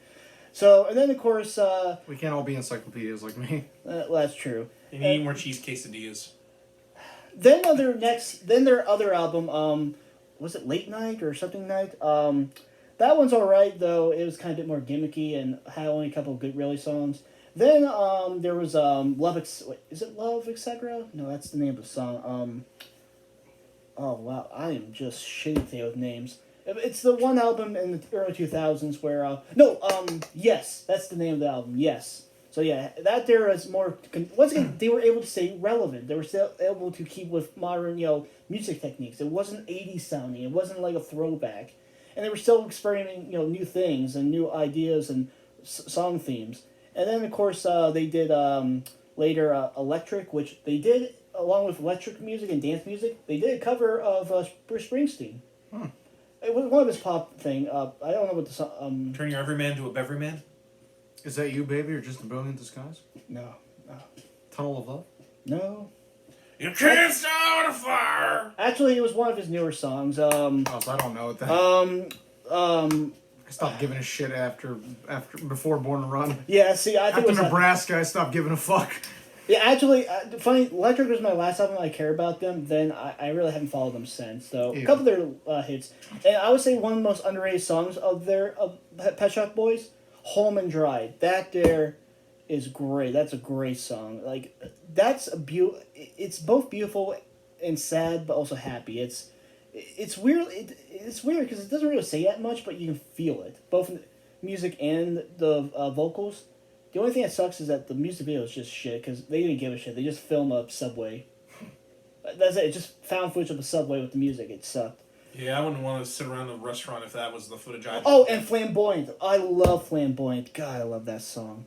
Yeah. Okay, so I'm gonna try to wrap it up. But if you love like dance music, pop music, especially more not avant-garde, but more highfalutin, more high culture, high style pop music, art pop, if you will, even though that's maybe a bit stretching. Check out Pet Shop Boys, or if you love '80s music, check out their early stuff. And of course, even though I said they're a gay band, you don't have to be gay to like them. Like I think like any music, it doesn't matter your sexuality. It's music is purely emotional. Right, exactly. So, but of course, that's also not they are a great like force in the LGBT plus community because they have always been because some of their music video even like pushed the envelope during the early '90s. So, they were a good force for that. So, that's my number 2. God damn, that was. No, number 1. If you may, can I introduce your number 1? You may, because listen, I'm gonna say like 4 sentences. My number 1 doesn't need any description. And now, right here for your own viewing pleasure, 4 Muck Tuck kids from Liverpool. The Beatles is my number 1 group. I love this band. I have everything they've ever done. Rubber Soul, favorite album. John Lennon, my favorite Beatle, although I think Paul is the most talented of the group. Love this band. Have all their albums on my phone. That's always why in concert. I was Paul and Hard Day's Night because I'm the most talented. But what am I, Pete Best? If you haven't listened to the Beatles, aka you've been living under a rock, go out and start listening to the Beatles. Or that, Great or band. you were born, after 2000. Yeah. So my number 1, the Beatles. Enough said. Well, here's my thing about it. First off, I want to say this. I don't understand the Beatles. Like, what happened to them when they were first starting? They got more complicated with Sgt. Pepper and Yellow Submarine. It's like, It's called drugs. Actually, yeah. It's called drugs. No, here's what I want. It's called Bob Dylan said you want to smoke some pot. Pot. Look, here's my problem. What It's happened went downhill from there. Here's my problem with the Beatles. What happened to 3 Chords in the Truth, man? They're not that kind of a band. They didn't work. They're not that kind of a band, Doug, for Doug. the love of God, you're number 1. Let's wrap this up. No, okay. Just quickly, I want to say is that's a reference to I listened to a radio show where comedian Jay Moore he played about Radiohead saying like Because fucking Radiohead sucks. I mean, you're no, wrong. they're good. Oh fuck you guys. They're Play good. creep and then get the fuck off the stage. That's what he was saying. It's like It's that's like not Dave- that's not what they are. It's like Dave Matthews Band. Play Crash and then get the fuck off the stage. Yeah, So, no, okay, seriously, Abracadabra. God damn it, I know Anyway. we try and wrap this up, but one last thing, and I know we have to address this because you fucking said in the video. Now, it was a Hard Day's Night. Oh. Look, we had this debate, and I'm not saying it's really. Oh, is this the Stones versus the Beatles? Look, I'm just saying this. I will concede to you, the Beatles are a better band. They're much more influential and more creative and artistic. And I do like the Beatles. I like Rubber Soul. I, of course... Yeah, they don't have a guy who dances around like this. Brown sugar. How come you taste so good? Here's my hat. Okay, that's true, too. Great reflexes. All I'm just saying is this about the Stones. The Stones they to me are more rockin'. They get me going. They make me want to... Doug, that's just because you kill people on a Midnight Rambler. You can't prove that. I don't need to. I have photographic proof. Are you holding a gun? God, move along. Also, You're number 1. Also, Move it on. Also, Show you. Beatles, they're for kids if you want to get high and do LSD. Stones is when you do coke and meth and you gotta get going. All right, I'll give You you gotta be that. a monkey man. You're number one. Okay, so for anybody who knows Really, a me, Flaming White Tees reference? let's finish this up because Look at the White Bionicle. Come on! we're almost 2 hours Come in. on, damn it. Okay, number one. Okay, first off, they're also a British band. 2, they're also, well, maybe not pop culture or mainstream culture, but they were an influential band in rock, especially indie rock. And one of them was also vegetarian, like Paul. So, my number one band, and you know what, I will say I'll cheat because even though I will say the band is my official number one, I'm gonna have to put one alpha or one beta for the solo career. The Smiths with the solo career with Morrissey. That's my favorite number one band. Meat is murder. Well, we hoped you liked this episode of Remember the What? Hyphen. I'm not done, motherfucker. Let me.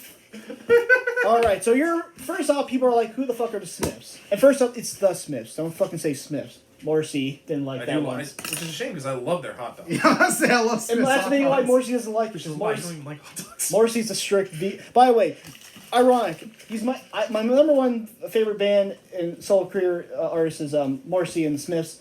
I fucking eat Slim Jims while fucking talking this episode, so he fucking hates me. Me is murder. What are you doing? I'm not doing anything. Leave me alone. Okay, so back. Okay. So they're a band from the '80s. '84, I want to say they had their first album. They're from Manchester, England, and of course, you can say their jingle pop or jingle rock is their and post punk is their genres. And I would say this. You know that meme where the Joker meme where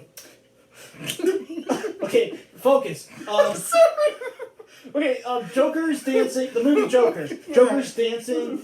You see him dancing, and next to him is Arthur sitting, looking sad. Yeah. It's like that. The dancing part is the melody. The dancing Joker is the melody of the Smiths. The sad, depressed Arthur is their lyrics because they are known to be depressing and sad and but they're so happy sounding. I don't feel depressed when I listen to Smiths. Even when I listen to something like Heaven Knows I'm Miserable. Or, Barbarism Begins at Home, or, maybe not that one, but, let's see, okay. The point is that, they to me are I go to them when I'm in a down mood. When I'm not in my best, I listen to them for inspiration. And to me, they are able to capture the essence of adolescence, of that yearning to be, you're stuck in a humdrum town, where you don't feel like... I'm sorry. I'm gonna keep going because fuck you guys. Please keep going. You're gonna laugh when we're done. I So- promise you.